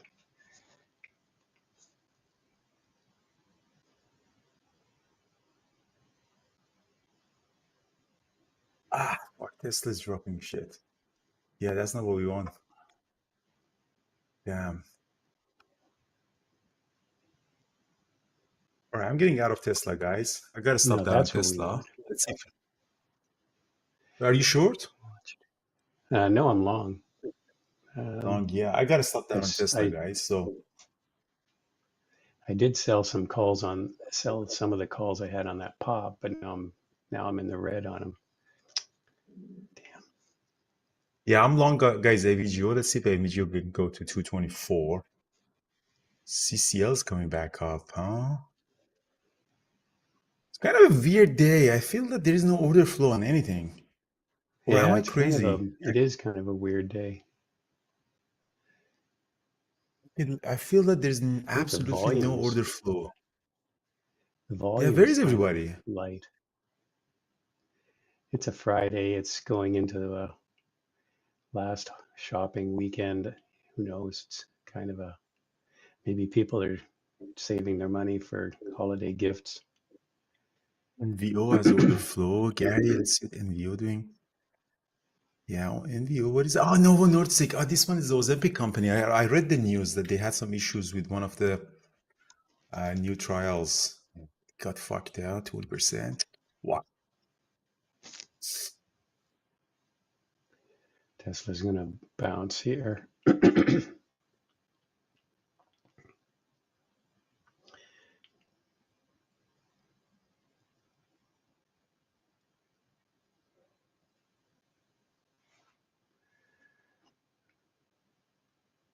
Where is everybody? Where is everybody?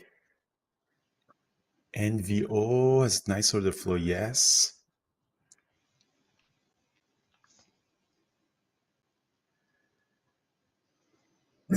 Government shutdown, maybe that. I don't think it's government shutdown. It looks like it's really a hangover day.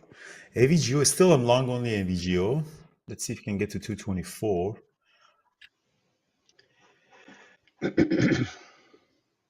Who's trading what?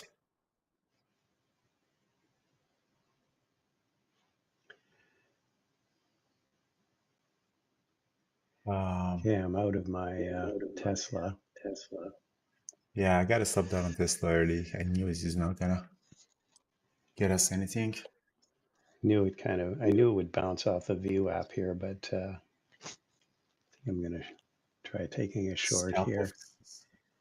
Short Tesla.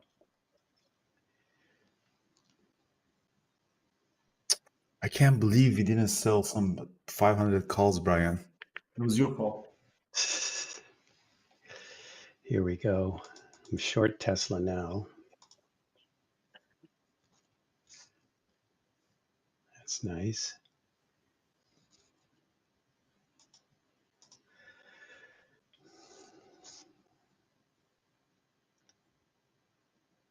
All right, let's go there. AVGOs, Nvidia up too. Nvidia is also doing weird things. All right, VGO, I think is going to go for the 224. I'm hopeful. I just covered some of that short on Tesla at the Come on, VWAP again. AVGO, I think it's going 224. to lose the VWAP. It's already lost. That's the VWAP on this. VWAP on my book map isn't the same as the VWAP on my chart. Right now we're just flirting with oh yeah, maybe it is. Sorry, yeah, it is. Sorry. Come on, lose the VWAP. That's it, baby. Come on. You know you want to. There we go. That's it. Come down. Ah, shit.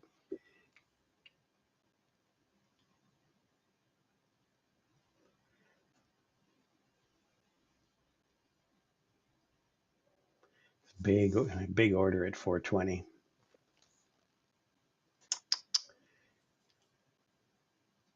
$420 for Tesla, huh? Tesla, I haven't lost the Yeah, VWAP yet. So I'm looking at potentially it going hasn't. short Tesla if it's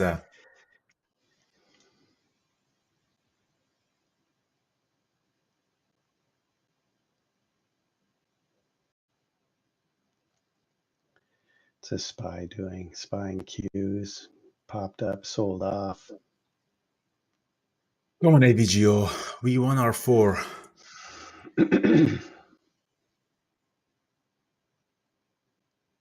MYSC for small caps, huh? Yeah, it's hitting the scanner to MYSC. Wow, it's 300, 400%. Yeah, but it's also be careful, guys. This is a small cap. Already Added back halted to one my time. short. Tesla? Yeah, on that pop, added back. Here we go. Come on now. This time you lose it, baby. Come on.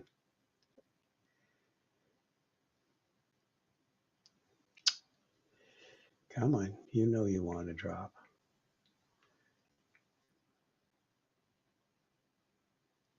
Shit. Bounced again. So AVGO is popping up. All right, so I am partially, guys, AVGO now. That's a good trade. Partialing at AVGO Yeah, that was a nice 228.36. trade. Yeah. Yeah, that's not good. You can see, guys, my position here. So I have 6,000 shares of AVGO.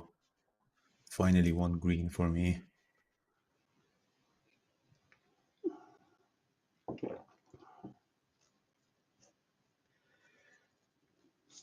That's what we I want. touched the previous day close. There we go. There we go. Yes. Tesla short. Right, Tesla short. Yeah, just lost the VWAP. Just covering a bit more here. QUBT.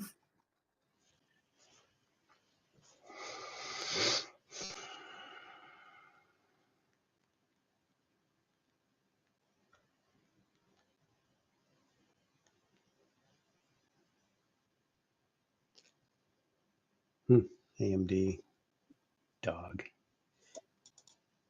Nobody loves you.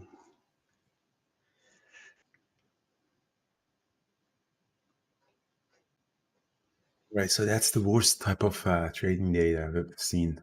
Like, this is not really fun. So I had, yeah, here comes 420. 420. Come on.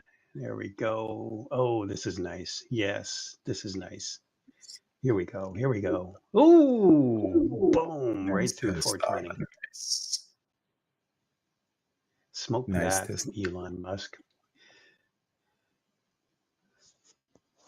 Smoke that, Musk. Yeah.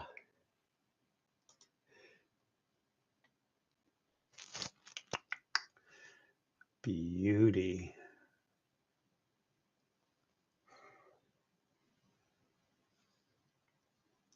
Okay, I'm getting out of Tesla. The rest of my puts. It's come down to a low of day, so we're going to bounce here. I'm not sure how much we're going to bounce.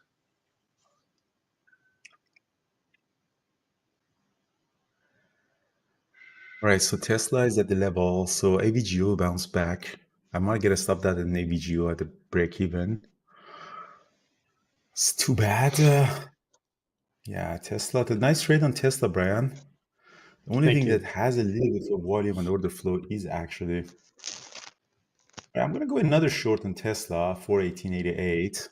Now that Brian broke the VWAP for us, I'm going to get another short of 420, 419. Stop loss would be maybe 422. Let's see if you can actually go a little bit further, depending on what the market does.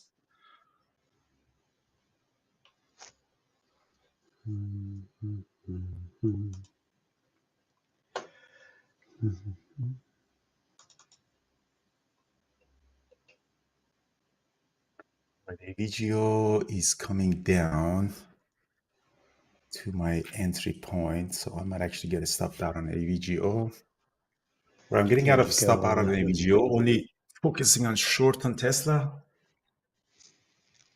Let's see if Tesla can break down a little bit more. SPY is going down below the VWAP. Qs are low. Love it. Yeah, I wish I had a better entry, but we'll see.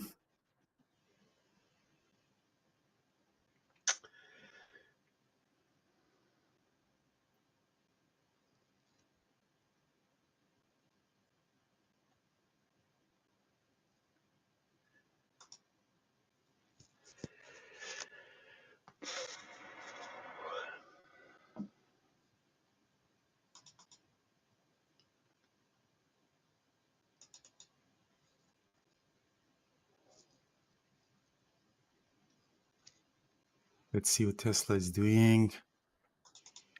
Looks like he wants to bounce back, huh, Brian? Maybe, yeah. Kind of out of AVGO it is for also now. bouncing Let's back. see where it goes. Shit, AVGO is bouncing back as soon as I got stopped out.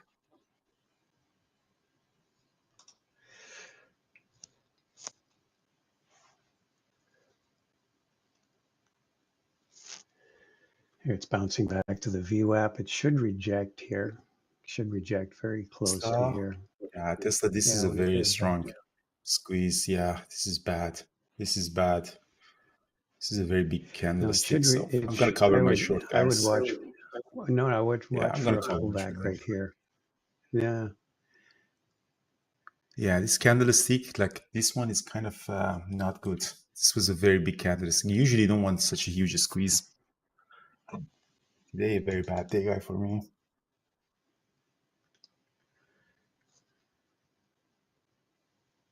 See, AVGO also, I got stopped out and then quickly bounced back. See, sometimes you see that market is just there to like literally sometimes Just think there these to, are the days that markets just to get you. Damn.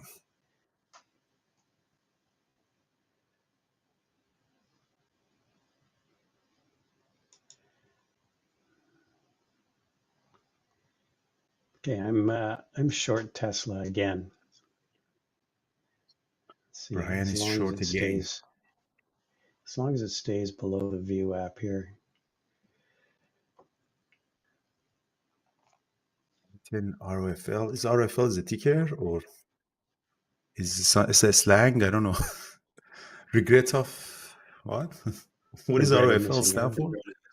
No, it's Mhm. not. I don't know. Nathan, it belongs to a different generation. I don't know what ROFL means. Might get stopped out here. Let's see. I was looking for a rejection at the VWAP. May Oh, not rolling get, on the may floor not get laughing. it. Oh, okay. Never heard of that one before. Yeah, Tesla is. That's roll. Yeah, I'm out of it.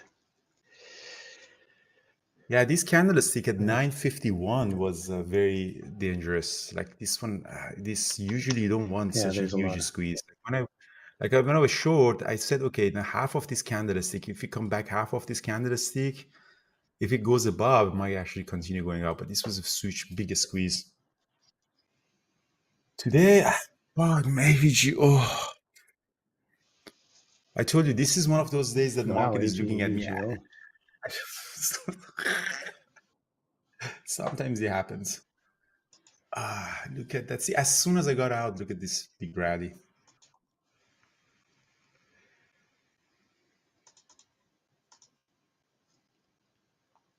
Return on the foreign news. That's exactly what Nathan meant. Return of the fart coin. ROFL return, yeah. So let's see what the YouTube people are doing. Yeah, no, I'm very old for ROFL. MU, see what the MU doing. MU is down. What about Ozempic? Ozempic is down. QUBT is hitting the scanner. Let's see what that one is up to. Ooh, 10% up. Wow, nice. Yeah, QUBT has nice volume.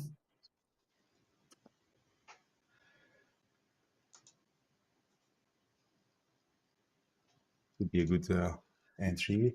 All right, I'm going to go long Tesla, 425.70. Tesla looks like it wants to switch back. Yeah, just when you said that, I took a long as well. Yeah, I'm going to go long Tesla here. It looks like it's trying to squeeze up. I'm actually going to sell some here. I'm trading calls and puts, so I'm getting pretty good moves on stuff, and I just want to be careful about.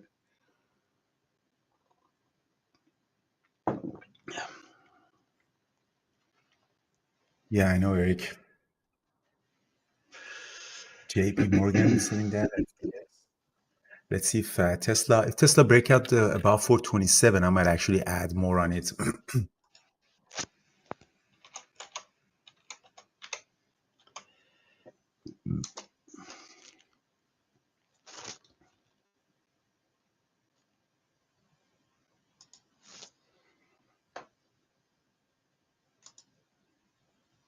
Well, there was PC numbers today as well.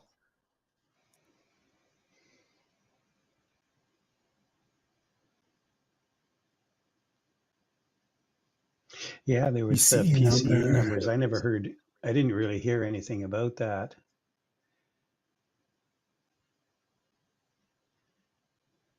Okay, I'm watching the rest of my position here on Tesla because I'm not just looking to see if we get a continuation higher. There is some there is some orders up to 430 here, but a little bit concerned here. We're rolling back over.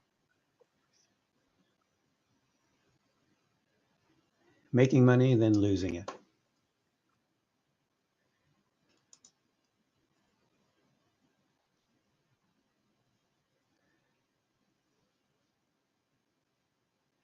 So you need to bounce off the VWAP here on Tesla.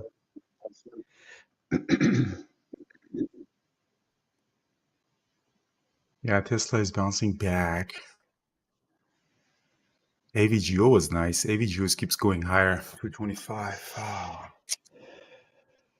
Just stay away. Just stay away from 460. That's all I care.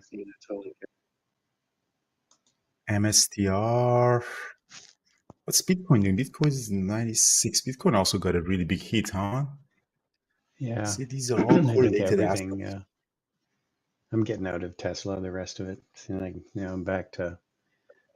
That was almost. I'm actually adding a little bit more on Tesla here. This is probably the last trade of the day for me because I'm just keep losing money. Plus, if it loses the VWAP, yeah, today is not. It's a very, very, very, very weird day.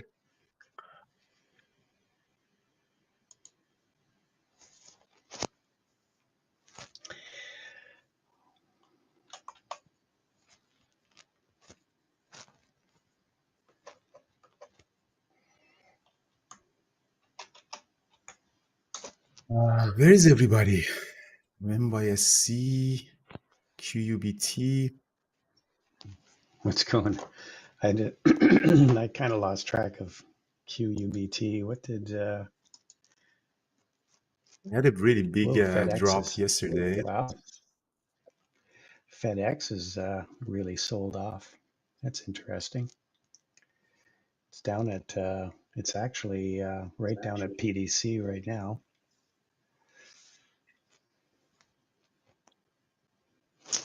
Nvidia looks like it wants to go higher. Looks like Tesla looks promising. Might get to 430 now. There's a big order at 130 on Nvidia.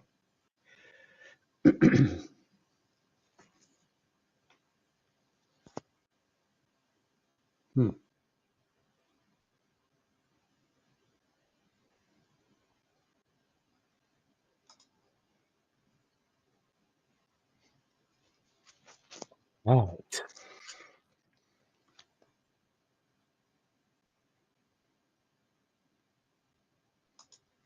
Wait, so let's see if Tesla is going to go up more. Wow, FedEx is continuing to sell off here. There's your 130 Yeah, it's hitting the scanner Nvidia. too. Is there news on it? FedEx? Well, FedEx reported last night. They actually had some pretty good numbers. That's why they were gapping up in the pre-market, and they rose last night. Wow, pretty ugly spread on it, on the bid to ask. IWM went green, very interestingly. IWM Yeah, IWM, the small caps are green. What's at 8:30 what are after the yields the doing? PCE numbers. Yields came down a bit. Oh, there goes Nike's dropping. Nike went green, and then now it's back in the red again.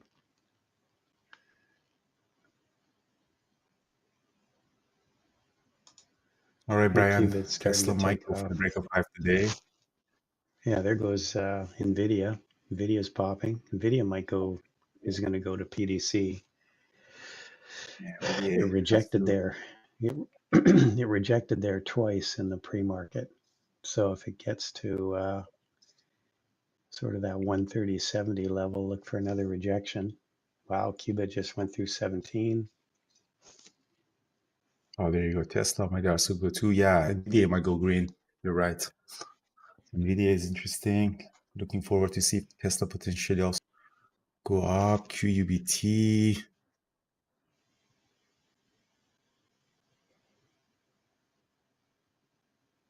See if Tesla. I'm looking at Tesla potentially goes a little bit higher, so we start partialing.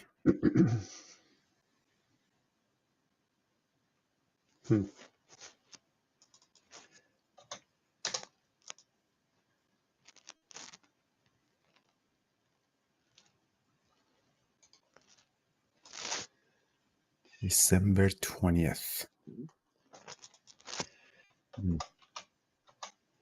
ASTS.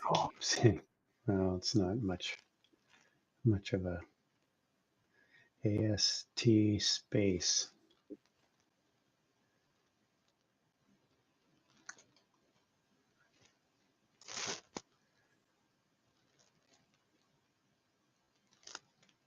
Yeah, look at Nvidia go. Nvidia is going to go PDC here. Another 20 or 30 cents. And then... yeah, Nvidia is going to go green. You're right. Yeah. Good call on Nvidia. Yeah, very good call on Nvidia.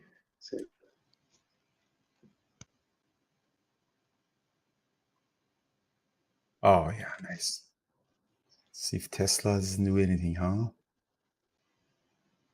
Just took a short on Tesla at PDC as the plan.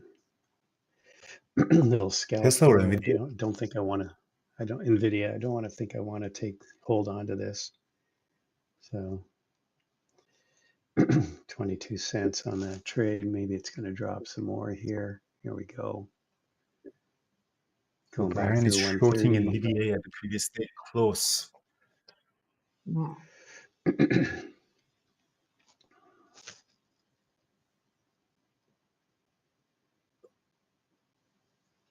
Okay, I'm all out.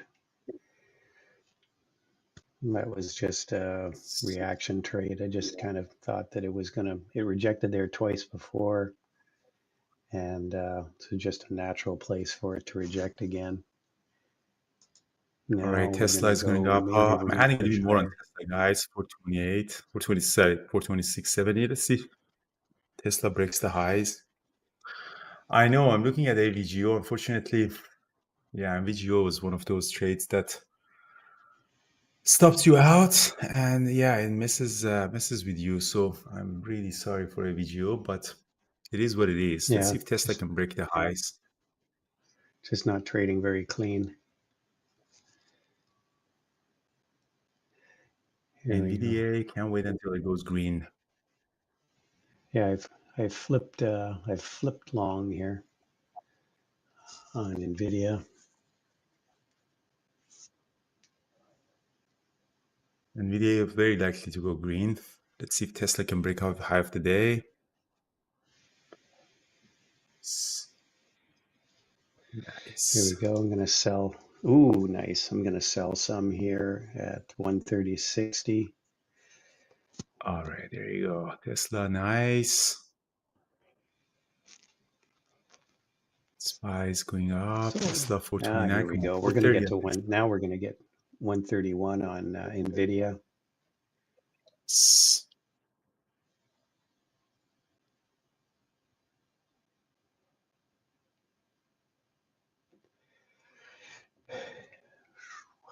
All right, so there you go. Here. That's what Tesla. I want a Tesla. Nice. Here we go. Here we I want go. Tesla 430. I still have in partial, guys. I want to see if you can get to 430. It's 5 minutes moving average. Come on. See if you can cut out of this Come on. day. Come on. All right. Anyone in Tesla, guys? Let's have it. Let's have it. 131. All right. Come on. Come on. Anyone, guys? A nice move up on Tesla. Come on.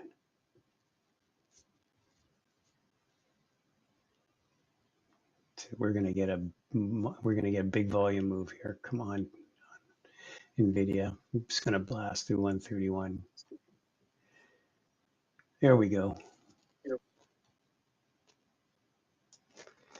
Selling some more. 131.01 filled. And that's the way we do it. That's the way we make money.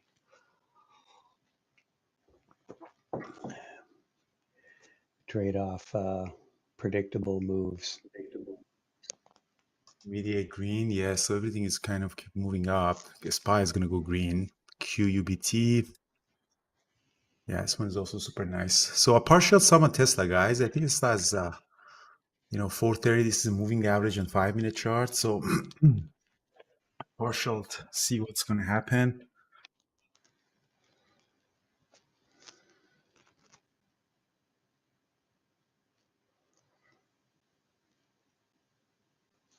I think this area is a good area for rejection on for Nvidia. If you look at the higher time frames, there is a big order up at 132.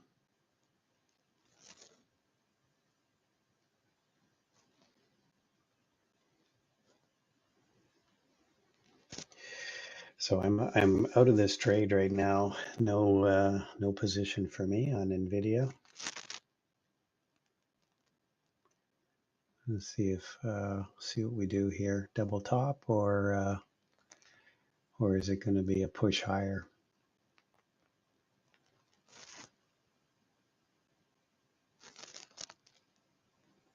All right, come on, Tesla. Higher. NVDA is going to go to R3. It's been flirting with that level. R3 is 131.25.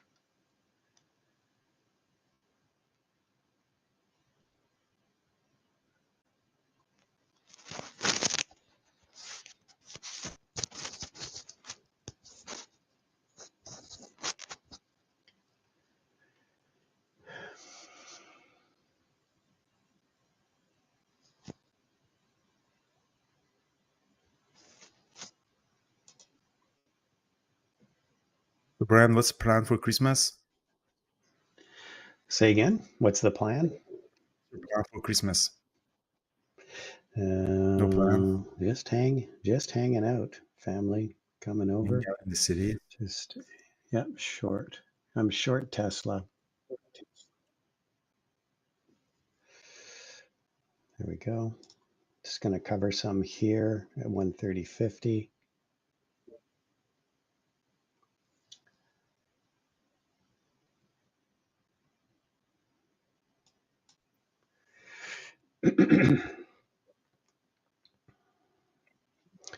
See if we get back down to this 9 EMA on the 2-minute chart, which is sort of around 130.15-ish.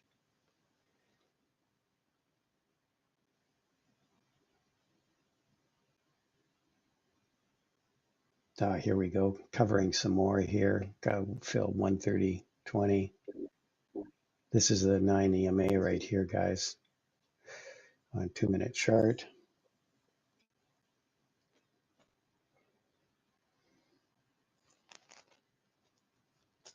All right, Tesla is bouncing back. Let's see if we can survive Tesla this pullback. Market is very undecisive that what's going to do. Yeah, it's indecisive. Yeah, I think that we're going to be sort of like this into the rest of the year. As I sort of mentioned yesterday, I kind of feel like this day we had on Wednesday, that I think it shook the market's confidence a bit. You know, everybody was thinking that buy the dip was always going to work, but that really hard sell-off was a bit of an eye-opener for people. So it's gotten a lot of people a little nervous.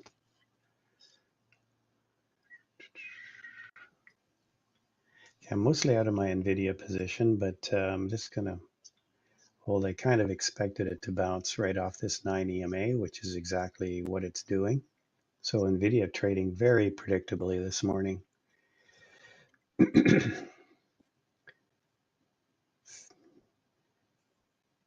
Couple of 3 trades on Nvidia so far. Rejection at PDC on a pullback, then long through PDC. Wow, Tesla guys, Tesla, partially out on Tesla. No. Nice. Tesla. And this congratulations to all the Tesla bulls. Anyone guys Tesla with me? Anyone guys long? Yeah, I know. That's yeah. Which I didn't. I know he was hawkish. I just didn't understand the reaction. It was, we knew that the Fed's that inflation isn't where they want it.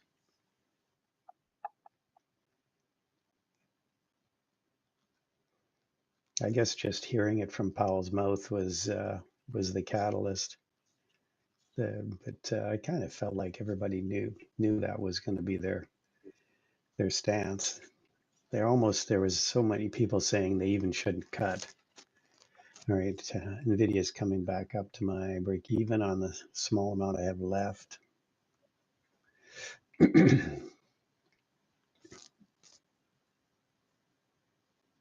It's more of a bounce than I thought we were going to get. So I'm out of the rest because I think it's going to go back through 131 here. It's definitely going to have some challenges here because this is the prior 2 highs. The Qs and SPY are at high of day. SPY is right at PDC. Qs look like they're going to go green. So maybe we're going to get a bit of a rally here. There's Nvidia 131 again on Nvidia. Yep. Here's Nvidia Tesla is pushing higher, guys. Partially got Tesla. Yes. Nice Tesla. You back in the green, baby? Yes. I took a big size on Tesla and held it enough.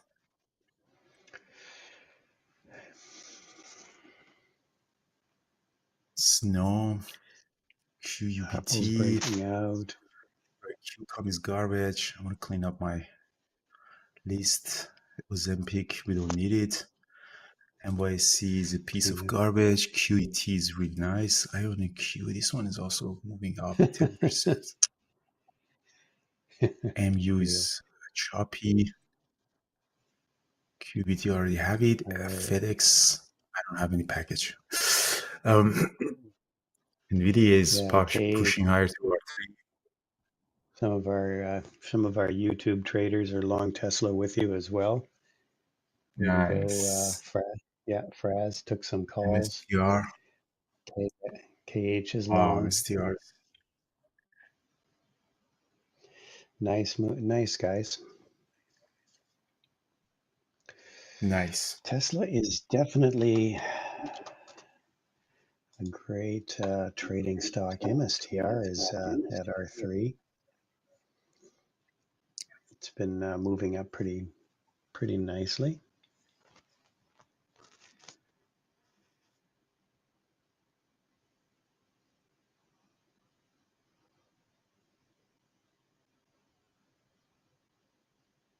Nvidia is pushing. Qs are going to go. SPY's already green. Qs is the only index that's not green, but it looks like it's going to go there.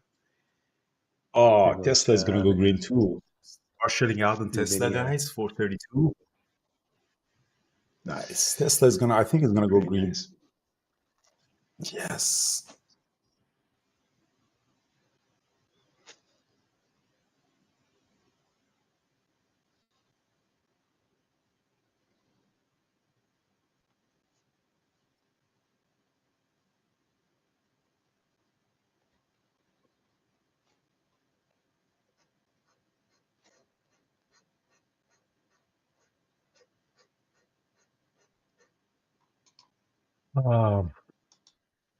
Brian, what's happening?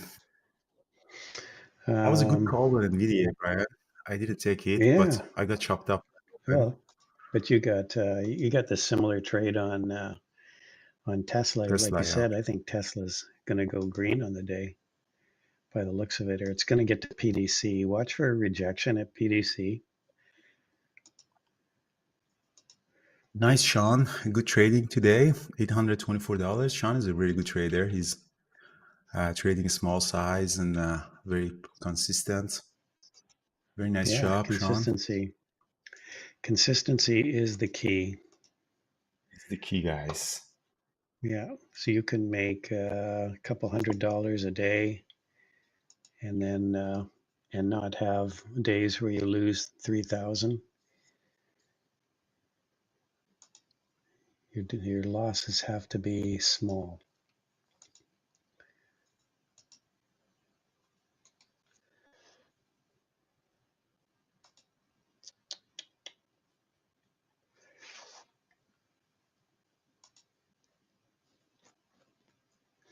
Yeah, Tesla's looking really good. Should be. Why am I not in calls here? Tesla's going to go green. 430. Should be in some 430 calls. I guarantee you Tesla's going to go green. Tesla daily chart. Yeah, green. Previous day close 436.17. I'm gonna maybe I add on if it gets a pullback, maybe I add on that. I think it's gonna go green. It looks like it's really just moving it.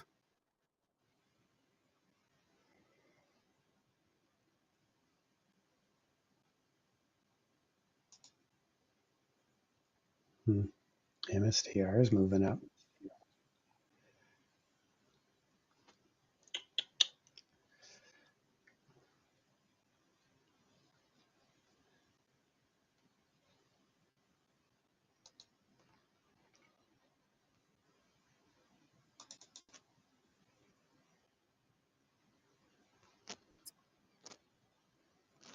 The Tesla potentially, I'm going to add on Tesla if it pulls back, gives a consolidation, like ABC the pattern. I'm going to add more on Tesla, and then we go for the previous day close.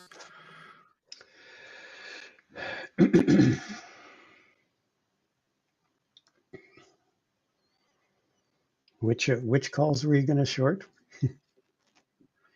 460s? Today? the one I talked you out of? Yeah, no, was that the one I talked you out of? I know, man. We should have bought some puts. I knew this Tesla is gonna be a big drop.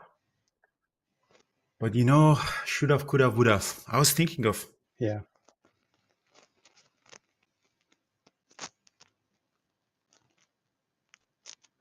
Well, I like the AVGO short because it was calls because they'd had earnings and then it seemed to had a big jump up and then it kind of peaked, and that's when the premium was still in the calls and gave a good opportunity to short the calls fairly safely.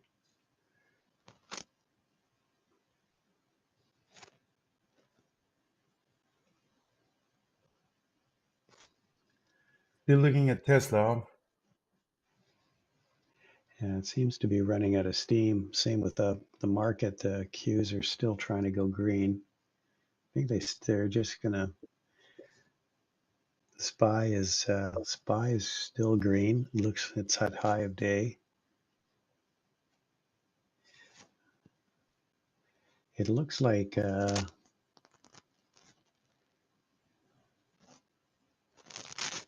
Nvidia is having trouble getting buyers to push it higher.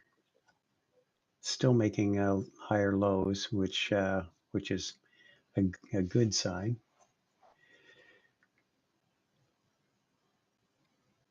I need to go to the bathroom, but I don't want to leave my position hanging. Do you think this Tesla can hold while I'm I don't know. answering the nature's call? Here, put a bucket right in front of the chat room. YouTube, are you ready? Which one is more important? Integrity or a position?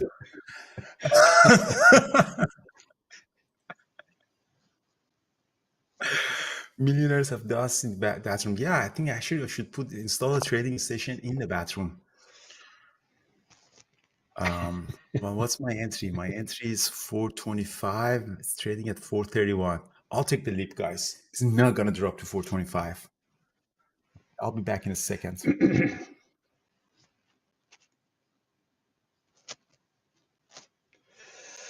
Oh my God. Nvidia is going to go through 130, 150. There's this order at 132. I don't know. It's really struggling to make a move here.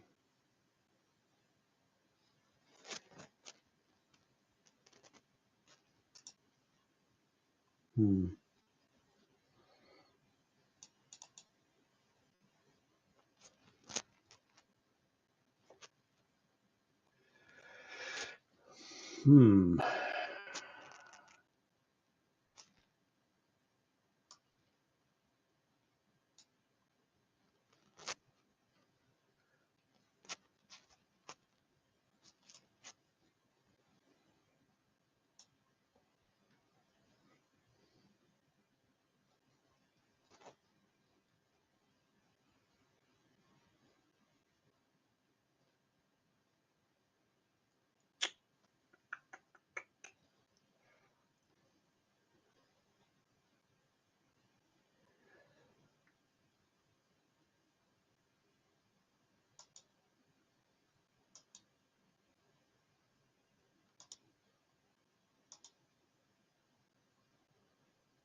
Okay, so Tesla pulled back and then it pulled back right to the 9 EMA on the 2-minute chart, bounced off that. You know, I love these moving averages. The 9 and the 20. There goes Nvidia, still struggling. We've got all indexes in the green.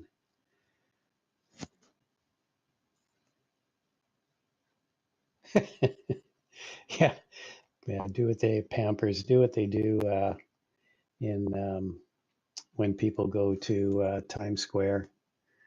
They spend like 9 hours there for the ball drop.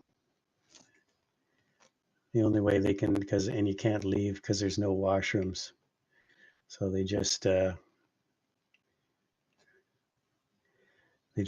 up wearing their diapers.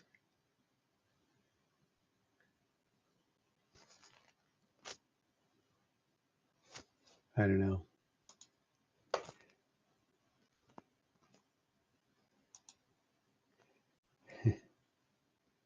I know.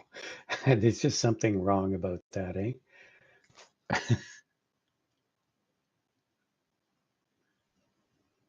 Nvidia is pushing. It's going to go to 132 now.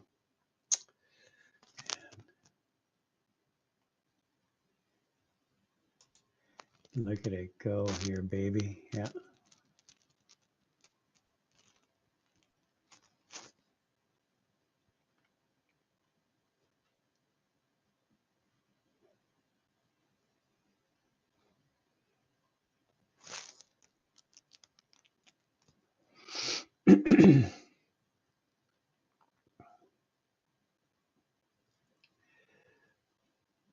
Q's in the SPY. Everything. We got all green here.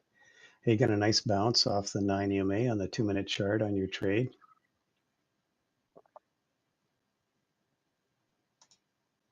Wow. All right, guys, that I just did my most stressful bathroom life, but I survived. Bathroom break. Oh yeah, bathroom, great. So actually, not a bad idea to partially leave it here on Tesla. Yeah, I think Tesla's right at PDC now, so let's see. SPY is just reaping nice. Yeah, SPY is breaking out. Qs are moving up. Yeah, there's your pullback from the PDC. Still probably gonna go higher.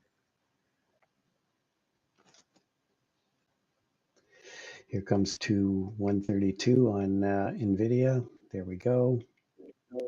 Wow, SPY is just reaping. Look at that. Yeah. Wow, Nvidia 132. Wow, nice. Amazing things happening everywhere. IWM. Yeah. Nice. Should have bought some TNA. I was thinking of buying some TNA, Brian. Yeah. 40 to 42. Coulda, shoulda, woulda. Would have. Yeah. Wow, SPY is just rallying. Look at that. Wow. Oh my God. IONQ just ripped back up here. Tesla is going to go through previous day close 435 and 436.17. Nice.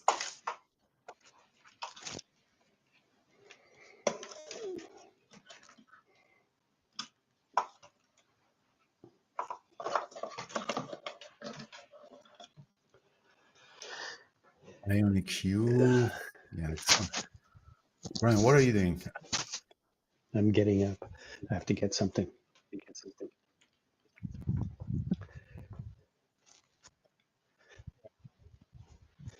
Doing wrestling with something.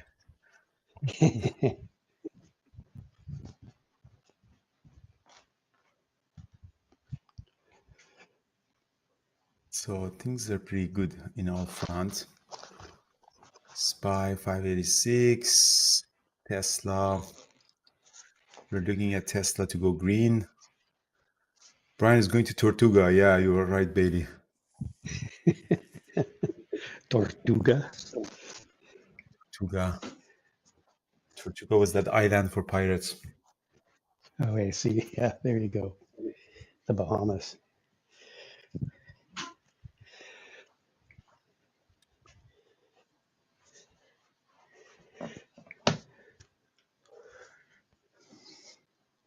SPY is going up. Tesla, I was thinking of adding on Tesla somewhere, but it didn't give us a really nice pullback.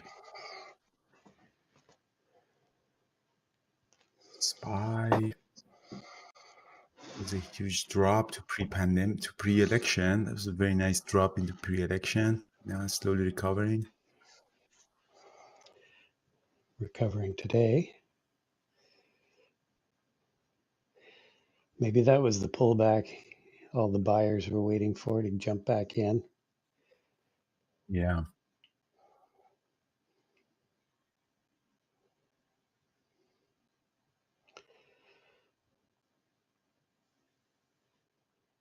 So still waiting for a pullback. I think Tesla definitely is going to go green.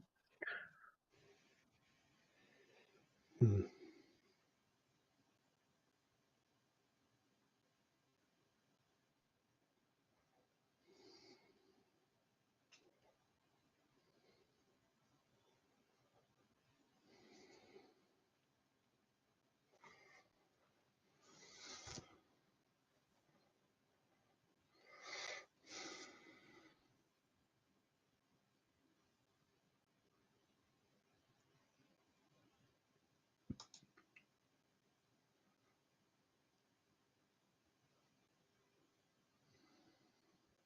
Oh, there you go. Tesla is popping up.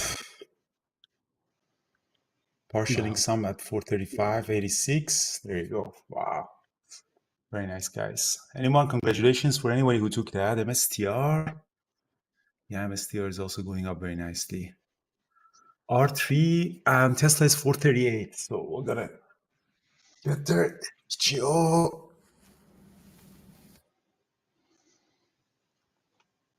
Nice.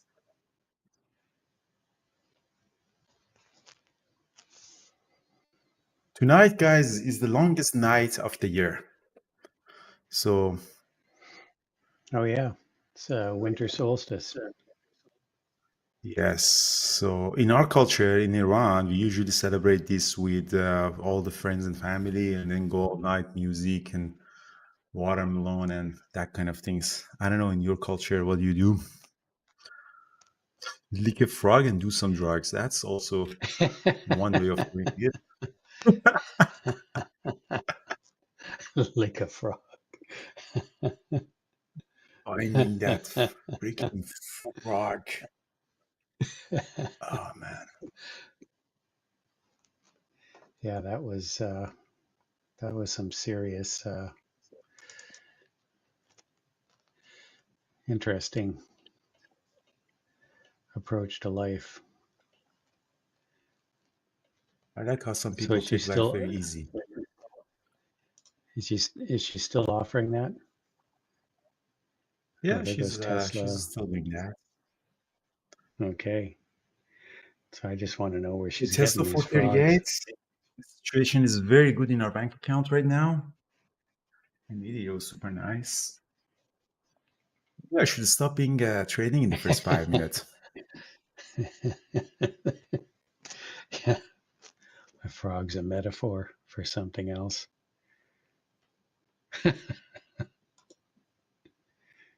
All right, so Tesla is amazing, guys. Did anyone took Tesla with me, guys? Here, it was amazing. So I'm getting out. I'm out 70% of my position now. That was really nice, wasn't it? 450 today, Tesla. Let's take a look at the daily chart. 450 might be a little bit of a stretch, but Tesla has proven that it can do anything. Yeah, that's true. Maybe you should sell some calls now at 450. Let's see, how much do we get? What are the 460s going for? Let's go way out of the money. 24 cents. 31 cents. $451. 450s are a buck. $451, not bad, Brian, huh? Yeah. It'd have to get through R4. Now they're going What is the up. Now you can 450? get them for 120.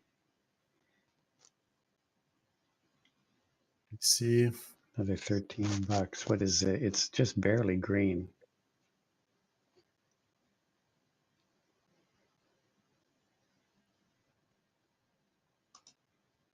Time is it? 10:30. AVGO just went up again. Definitely Just tempting to sell piss you off. 450. 450 means that essentially Tesla has to do almost an engulfing on a daily chart.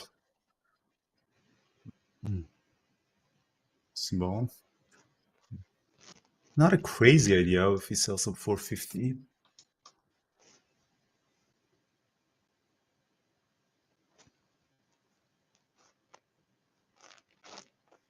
It's going to go to 440 now. Yeah. I'd wait for another half hour to see, to let some of the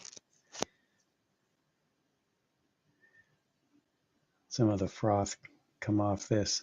We still got some pretty strong buying. It's going to 450 now. What about this one, Brian? We sell at 450 and then we protect ourselves with 460. 450, 460, $1.60 now, and 42. So you're paying $1.20 to get $5 or $10. Does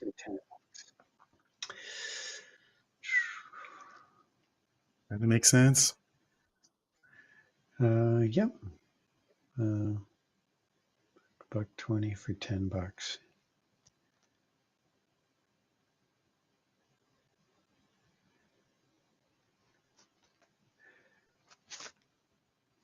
I would, again, there is an order at 450 right now. I don't know. I'm wait a little bit longer.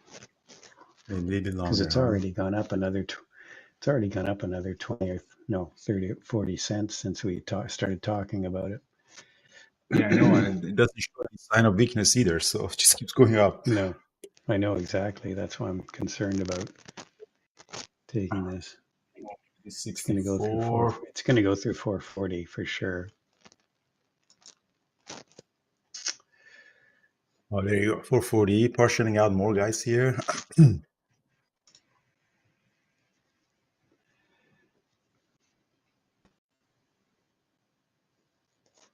Yeah, just took a quick, I'm back in calls here again.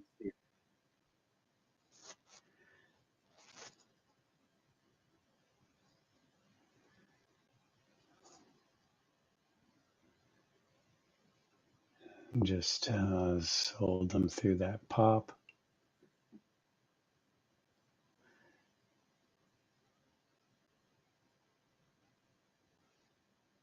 But it's still going to go up.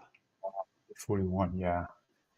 Well, I'm glad with Brian we didn't sell the 450 calls are now $2. 180. I know. Yeah. So I was saying I don't. I wouldn't be selling calls here unless I saw some sign of weakness. And right now there is no sign of weakness. It's just got everything is strong. Yeah, IWM is running up. Yeah, so to answer someone that in the YouTube that said 450, yeah, I mean, Tesla can do whatever. I got burned a couple of times saying this, oh, Tesla cannot go much higher than this. Yeah. And it did. And it did. So some of my biggest options lost were always these naked Tesla trades.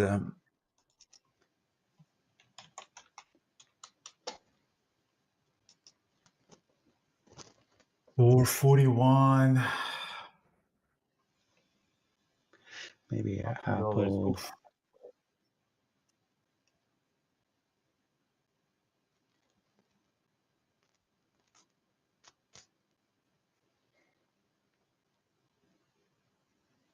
Wow, look at AVGO run. Guys pushing out more here.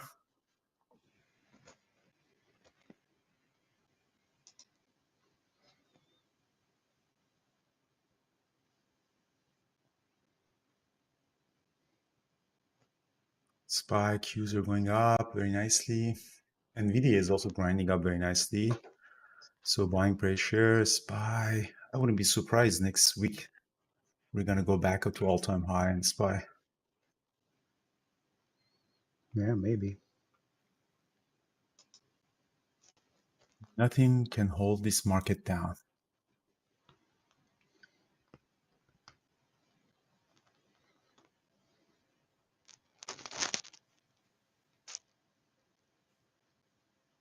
AVGO is also a breakout. Yeah, AVGO is nice. Yeah, I know. I was looking at that.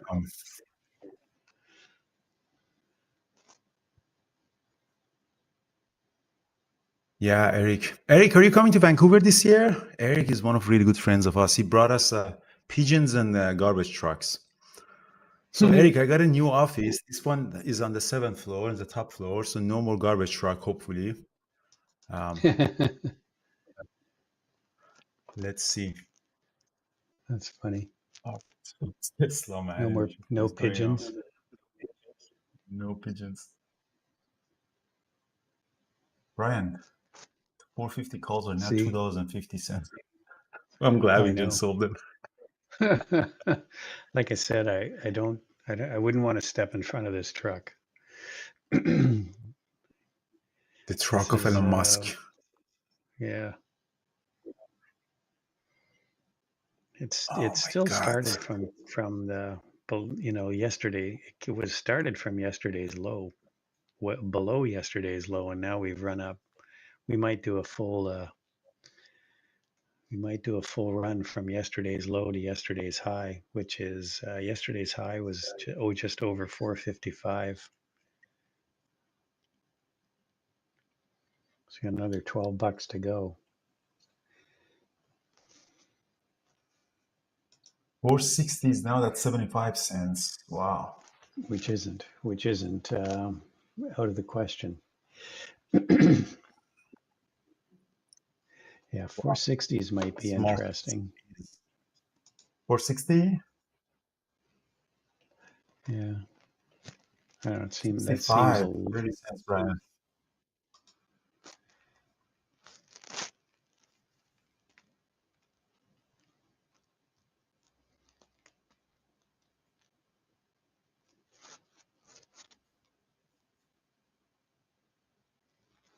Righty, let's see what we get. Oh, I see Tesla is dropping, Brian. Shit, Yep, see that. Let's see what it does. This pullback might be. Volume's been pretty steady. The last 10-15 minutes has been some pretty decent volume of buying. Now we're finally getting a pullback. We got pretty extended from the moving averages, so not surprising. Ooh, Nvidia actually has sort of lost the 9 EMA. Might come down to the 20. If it comes down to the 20, could be a bounce trade. That would be R4 as well. 132.50. On Nvidia? Yes.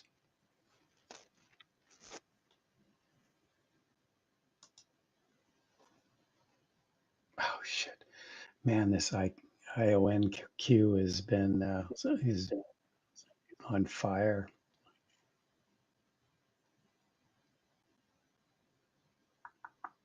It's gonna go to 44.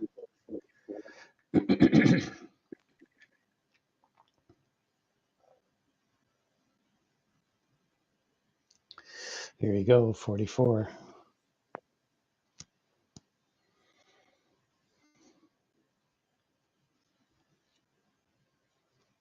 QUBT, this one's at 18, up 20%, huh?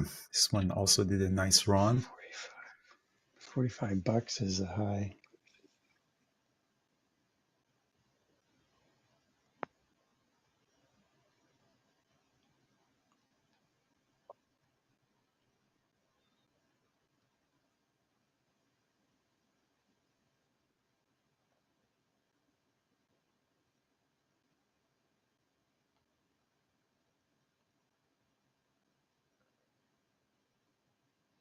Very nice. So I'm mostly out of my Tesla position, guys. Pretty good day. This Tesla really saved me, this trade on Tesla, for my day. Looking forward to see what the market brings us. Mm-hmm. Q is still going up.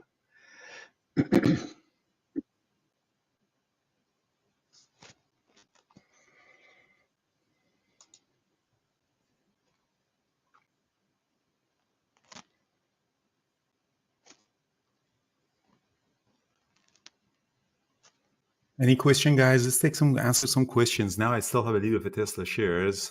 Let's answer some questions.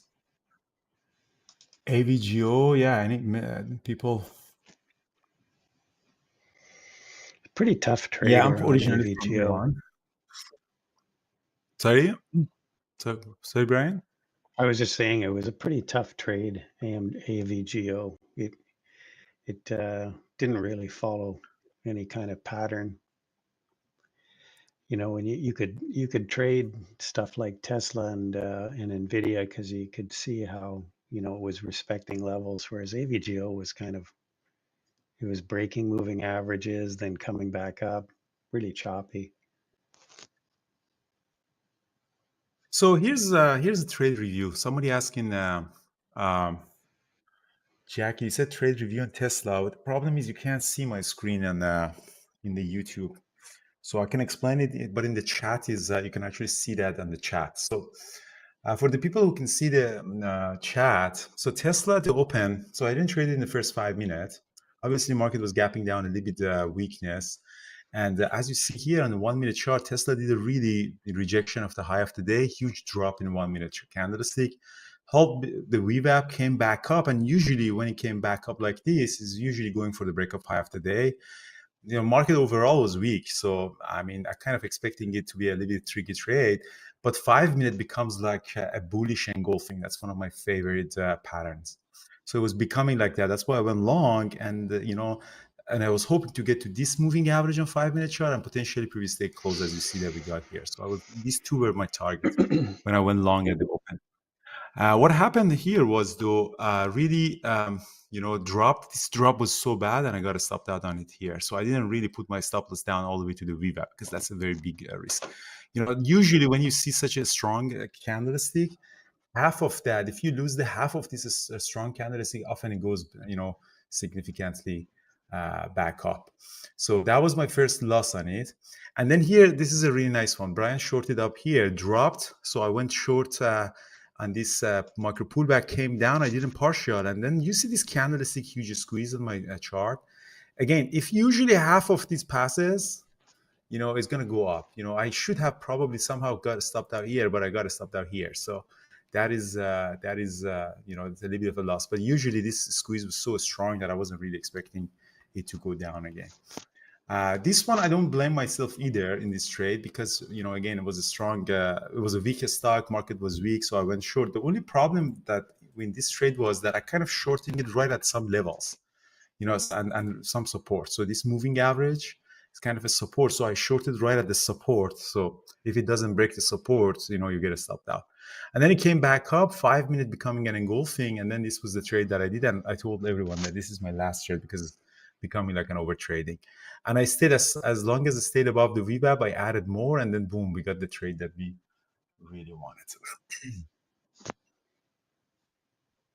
On that.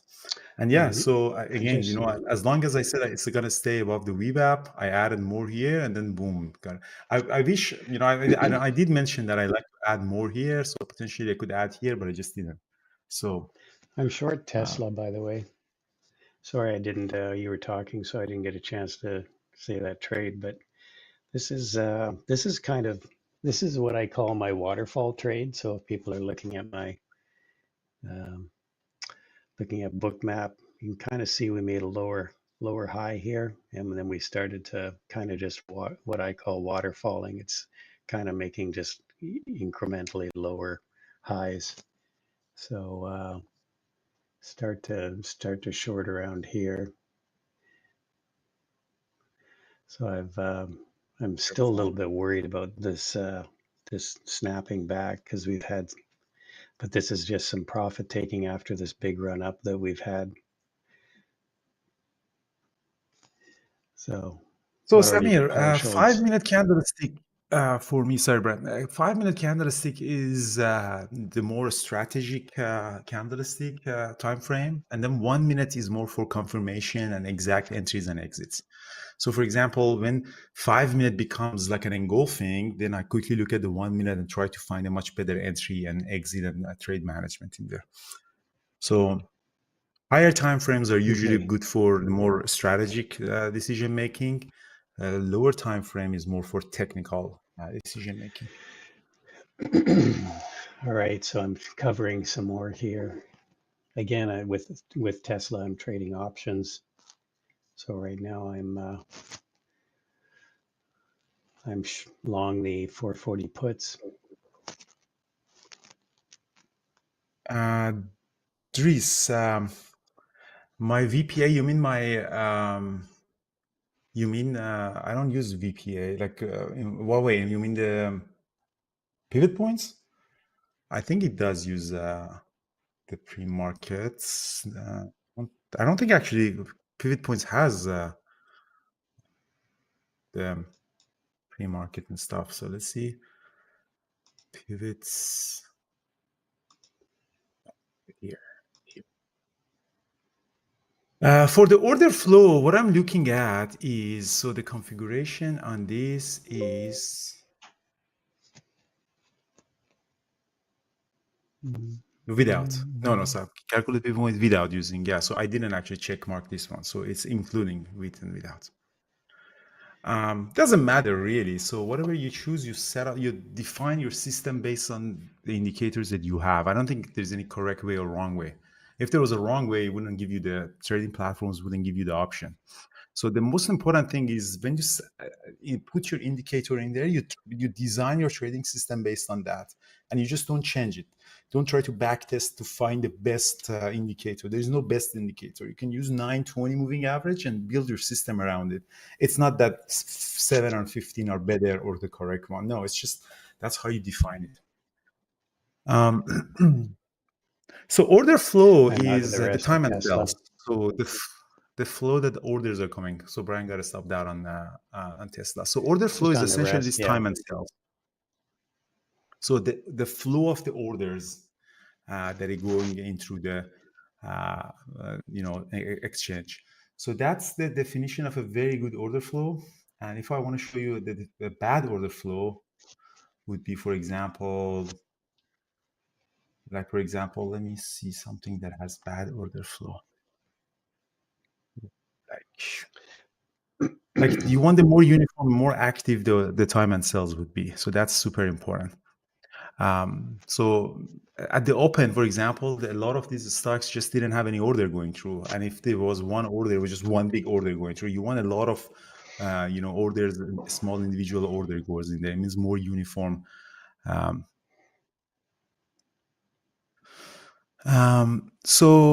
Shala, that line is the average for the volume. So the volume, average of volume. So you can actually use how many candlesticks that you do.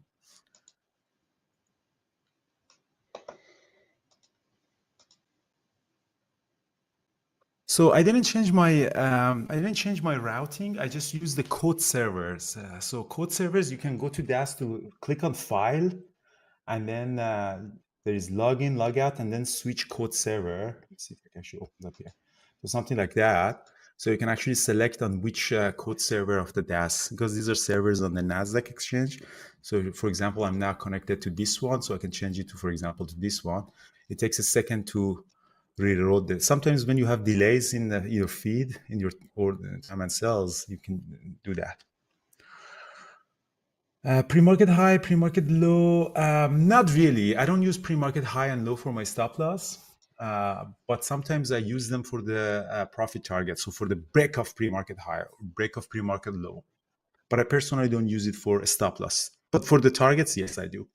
Like I have in this new book, I have a lot of example of it. So for example, here on Tesla, so there are a couple of pre-market levels. So this is obviously a very important pre-market level. There's another one obviously here, which is kind of high. And then there's another, maybe a mini level somewhere around here. So there are a couple of nice, very clean levels here. I think the most clear one is probably this one. So this, yeah. So this is probably the most important, which rejected here in that level. Yeah, I'm writing a book about how to build a trading system. So essentially a trade book. And I think that's very important because in our books, we're talking about the strategies and overall of trading, but how to actually put your strategy into a system that includes all the elements of technology, strategy, and psychology is the thing that we teach at Peak Capital Trading. So Peak Capital is all about helping you to build a system, test the system, and execute that system consistently.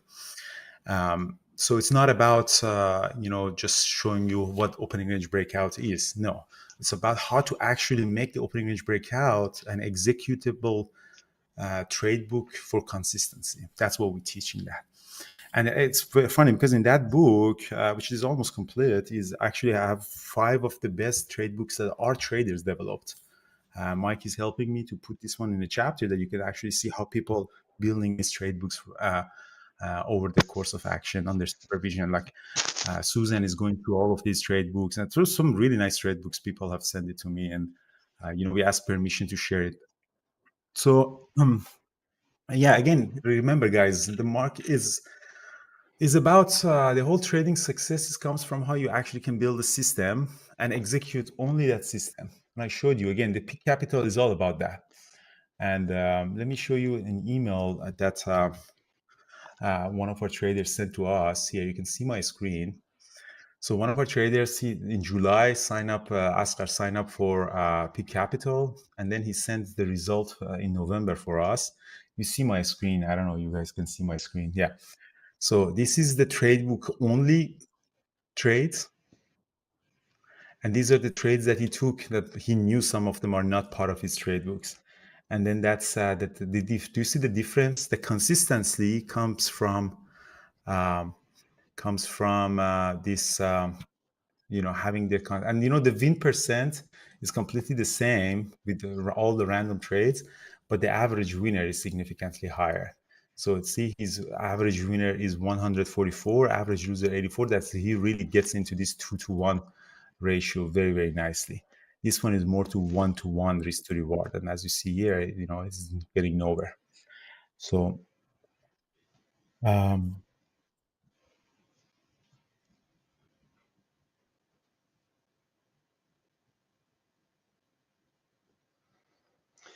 yeah, so Better to that's sell downside essentially, puts guys. on Tesla. That's what we want. That's what we hope that you get you start the bootcamp on January. And ask questions if you want to see if the bootcamp actually helping you or not. Ask the people. There's so many people here. Ask for the honest opinion. Anyone in the chat room have done bootcamp? What's your thing? And bootcamp is like gym membership. You get out of it how much you put into that. It's not that you're signing up and then quickly we show you 5 videos and you say, wow, I'm become a trader. Now, do you show up? Do you take advantage of the time that you have with your traders? Do you really bug your captains and team captains for feedback? Do you go to the live trading sessions? Do you really pay attention to all the comments and feedbacks? It's really something that you have to ask yourself. Of course, the recordings are all the webinars and everything or sessions are recorded, but you get what you put into that. Yeah. So Al, I know you. Yeah, you did the bootcamp. Very nice. So. No, you don't have to be able to trade every single day. So but you got to be available for trading. Overall, if you want to trade, you have to have a good number of the days be able to trade at least the open. But if you are only once a week have time based on your work, like work from home on Fridays, and you can trade, I don't know, trading stocks might be is worth the hassle. But if at 2, 3, 4 days a week, that could be a reasonable thing. So if you can only trade 1 day a week and then you want to go to the boot camp, it's like me, even I'm not driving it. Like, it's idiot. That's stupid. Like, don't be stupid like me. I think the gym analogy is a good one Because yeah, you can buy a gym membership, but what good is it if you don't go and you don't you don't put your heart and soul into your workouts? Um, so, I mean, also trading, I really believe in this idea that you gotta have a holistic approach to trading. Yeah, trading shapes around your personality. You gotta have a discipline, even in diet, in exercise, everything. The people who are really, I think, become at the end of the day successful traders, the people, when you look at their life, they're over high achievers, they're disciplined. They have some things that you see them, wow, okay, this guy, you know what I mean?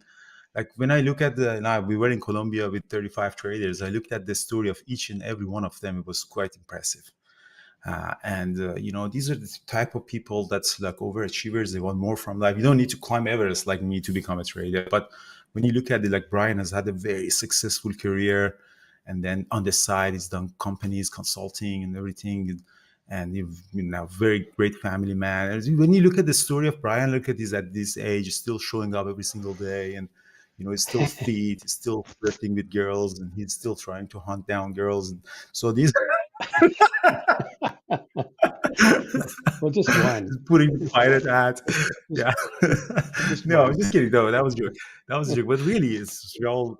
It's the characteristics. Like try to, for example, if you want to challenge yourself for the boot camp, try to see, okay, I'm going to control my diet. I'm going to go, for example, 12 hours fasting. I'm not saying 16 hours, but no dinner after 6 p.m. and then breakfast maybe at 10 or 11. And no more alcohol during the weekday. Challenge yourself to that and see if you can do it or not. If you can't even do that, then trading won't be any easier challenge. Patience under stress. And I'm not saying that just go get a six-pack. No, just see if you can actually stop food after 6, 7 p.m. all the way to 10 a.m. and then no alcohol during the weekdays. See if you can actually test yourself to a little bit of a discipline.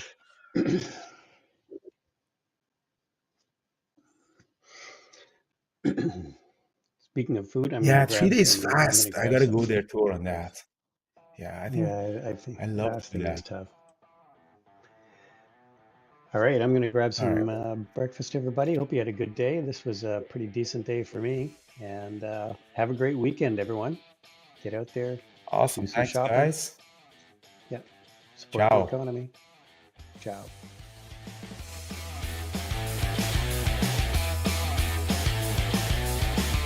Bye.